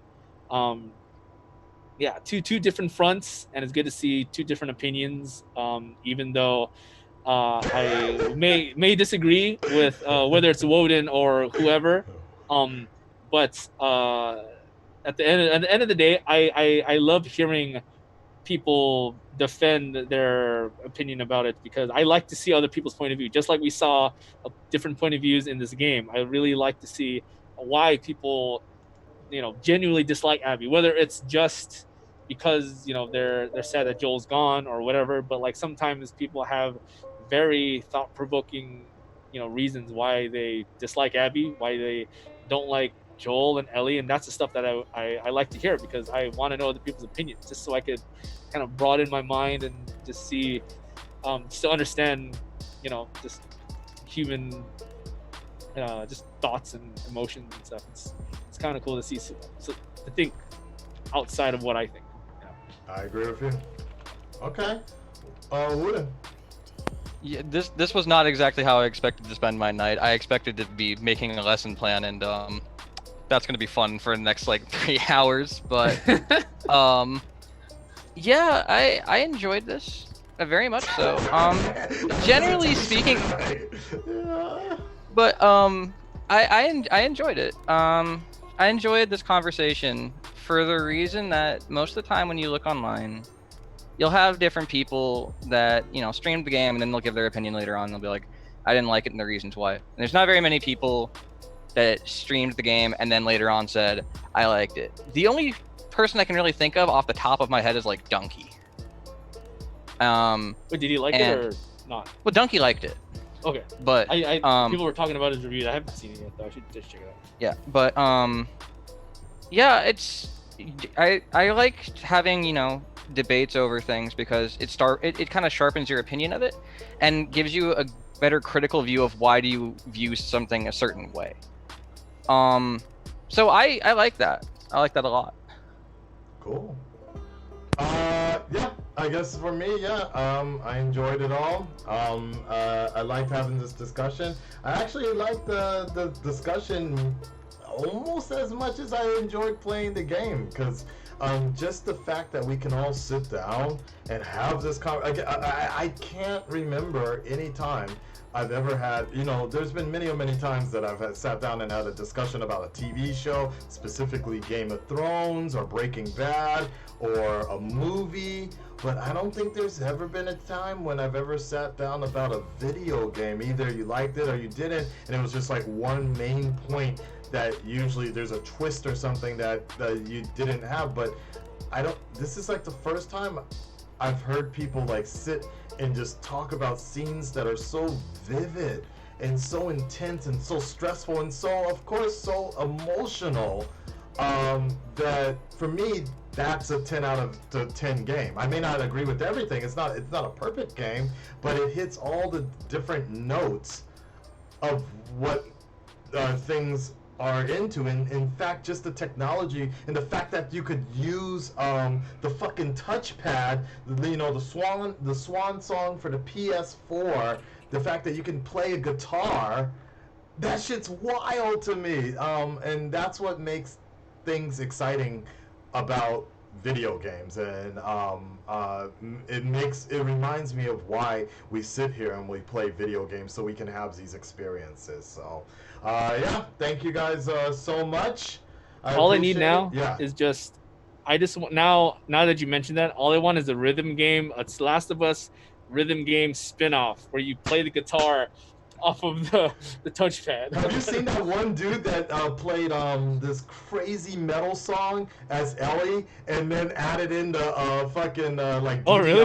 Yeah, Guitar Hero thing? It's amazing. Oh, that's time. I'll check it out. I'll send it. Actually, and that does remind me, what's next for you guys as gamers?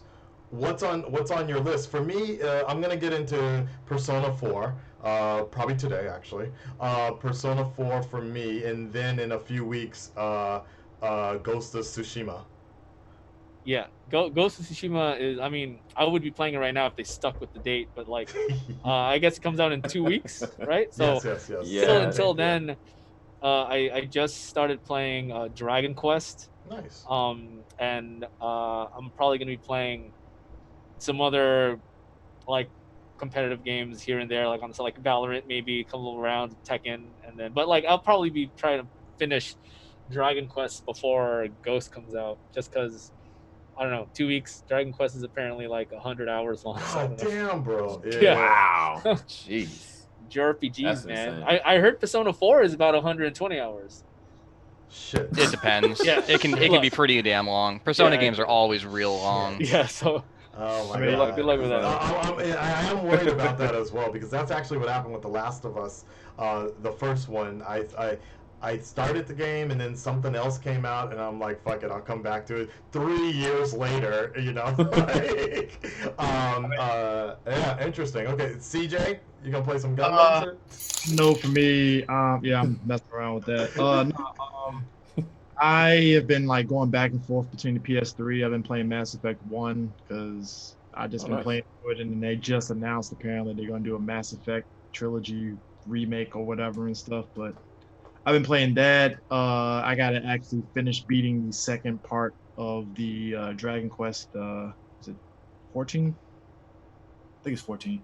I need to finish beating that. Well, I actually did beat it, but it's like on the second part where you have like a second ending. I gotta finish that. And yeah, I'm thinking I'm being guilted by the stream chat when I was playing Last of Us 2 Sunday. Like, are you gonna play Ghost of Tsushima? And I'm like, I guess I'll buy the game if you watch it. I mean, Jesus. You can, yeah, I understand. Yeah. JVS, Yeah, I'm you got definitely. anything? Yeah, Playing well, the right game of life, now I can't. fatherhood. I can't. Dude, bruh, man, shoot. 2 hours first. That's it. Right now, I can't play any games. I've been actually catching up on a lot of anime and doing a lot of anime reviews. I'm actually going to be starting Attack on Titan for the very first time and going through all the way through 3 seasons of that. So I'm really excited. But I think I am going to get Ghost of Tsushima on the 17th, and I think I might stream that. So I would definitely like to talk about that whenever we get done with it. So I'm down for that one. Okay. And Wooden, do you play games or you just watch streams or what? Oh yeah, no, I only watched. No, so I've been playing. I've been playing Persona 5 Royal. I've been playing Warhammer Mechanicus, and that game, if you like Warhammer 40K, is just it's fucking great. But I mean, I started playing Grand Blue Fantasy Versus. I had a little bit of fun with that. I'm waiting for stuff to come out for Final Fantasy 14. And hopefully Ghost of Tsushima is really good. And when that comes out, I'll play through it probably like 2 days or something like that. Just burn through it. No, and don't forget fucking Crisis Remastered this month. That's wild. Nobody cares. Oh my god, are we gonna actually be able to say, but can it run Crisis again? Exactly. That's the main reason. I just want to see if my PC. I really hope they overdo it. So I want to see my fucking PC sweating like Abby. Yes. I'm sorry. Go ahead, Woody. Go continue. The only other thing I got was I recently picked up the Ring Fit adventure game because I was like, I need a reason to exercise while I'm in quarantine. Exactly. And that game's actually really fun. Really? Like surprisingly fun. I'll check Amazon right now. It's like 140, I think, right now, because Japan's kind of sparingly on it. That's the problem. Yeah, everyone's has like no copies of it right now. Exactly. Yeah. Either get a. I got it off of Amazon. When I bought it, there was like 11 copies left. Fuck, it's like $300 on Amazon right now. Never Jesus mind. Christ. Damn. Yeah, Japan's. Might as well buy another Switch. No, that's $700 right now in Japan. Oh wow. Yeah, it's pretty. I mean, bad. it has a bunch of cool things, like the writing's really good in it, and they actually have like they only count the amount of time that you're actually moving as time that you spent exercising or doing anything. They don't just count like you sat down for like 30 minutes. It's like, yeah, you exercised for 30 minutes. No, unless you were doing something like jogging in place or whatever, you didn't spend any time. Okay. So it's actually pretty good. There are some problems with it, like sometimes like because you have like a leg strap on, so it can put the Wiimote or not the Joy-Con in that. Right. It sometimes that kind of slips, and that's really annoying. But I mean, there's always going to be problems with the game. I understand. All right, guys. Well, until next time, I appreciate that. Thank you, everybody. Make sure you guys check out Team JVS. I guess you should hit the link in the description. I'll put the link in the chat there if you want JVS. We're always Already on it. collaborating and such. CJ is three black geeks, right? .com. Yep. I don't know why it's hard for me to say that, but three black geeks. And you used to live in Japan, right? I heard. No, actually, our Oh. third guy, Eris, he Oh. actually used to be in Japan. Okay, because you didn't look familiar, and I know blacks in Japan. There's I only know like all of 5 them. of y'all over there. Exactly. You know that, right? I know all of them, and they're all on my channel too. And of course, D-Piddy. Make sure you check his stuff out. He took up his valuable Twitch time, so you make sure you follow him. Is it the same thing on Twitch, just D-Piddy, or what?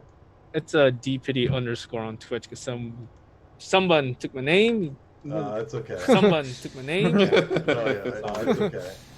Cool. Name. Oh yeah. Please don't follow me. I don't want people to come to my house. What? I'm joking. I don't have Wow. anything. I'd just be some white. I'd be some white guy with a red beard, and that's it. I have nothing. I don't stream or do anything. Yo, I that sounds have. like a game character in itself. A white guy with a red beard, like the Sheamus from WWE or something like that. I got a red beard and green eyes and brown hair. Otherwise, Sounds like it's a freaking it's like Pokemon gym leader or something. it, Like it legitimately looks like I just went through character creation and just like started messing with sliders. There can be no slider that's one color. Or that's one way. It has to go all the way to the hilarious. side. Wooden versus Abby in a pull-up contest. She's bigger than Ronda Rousey. Hell no. That's what I'm saying. Okay, that's the only reason I'm discrediting it. It's a 9 out of 10. You know why? Because there were no fucking choke slams. Abby was not choking slamming anybody. She wasn't pile driving. I didn't see a rock bottom on any clicker. Oh, she did do that. I actually rock bottomed somebody. I legit rock bottomed somebody. I don't know. I think it was a runner. He came up on me. I took him. yeah, I told you it's like all the moves. Once you upgraded it, you can literally do Bruh. different Yeah. animations, different moves. It's like the combat moves. You get a book from somewhere, and like you can mess somebody up. I mean, I saw her do the Chris Benoit choke. Oh wait, too late or too early? I don't know. I legitimately expected. I legitimately expected to see Abby just do a shining wizard at some point on a clicker.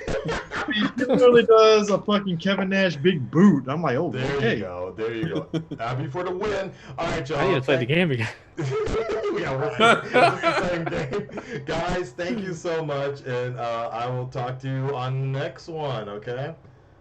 Appreciate Later, it. guys. Goodbye, everybody. Peace. We out. There we go.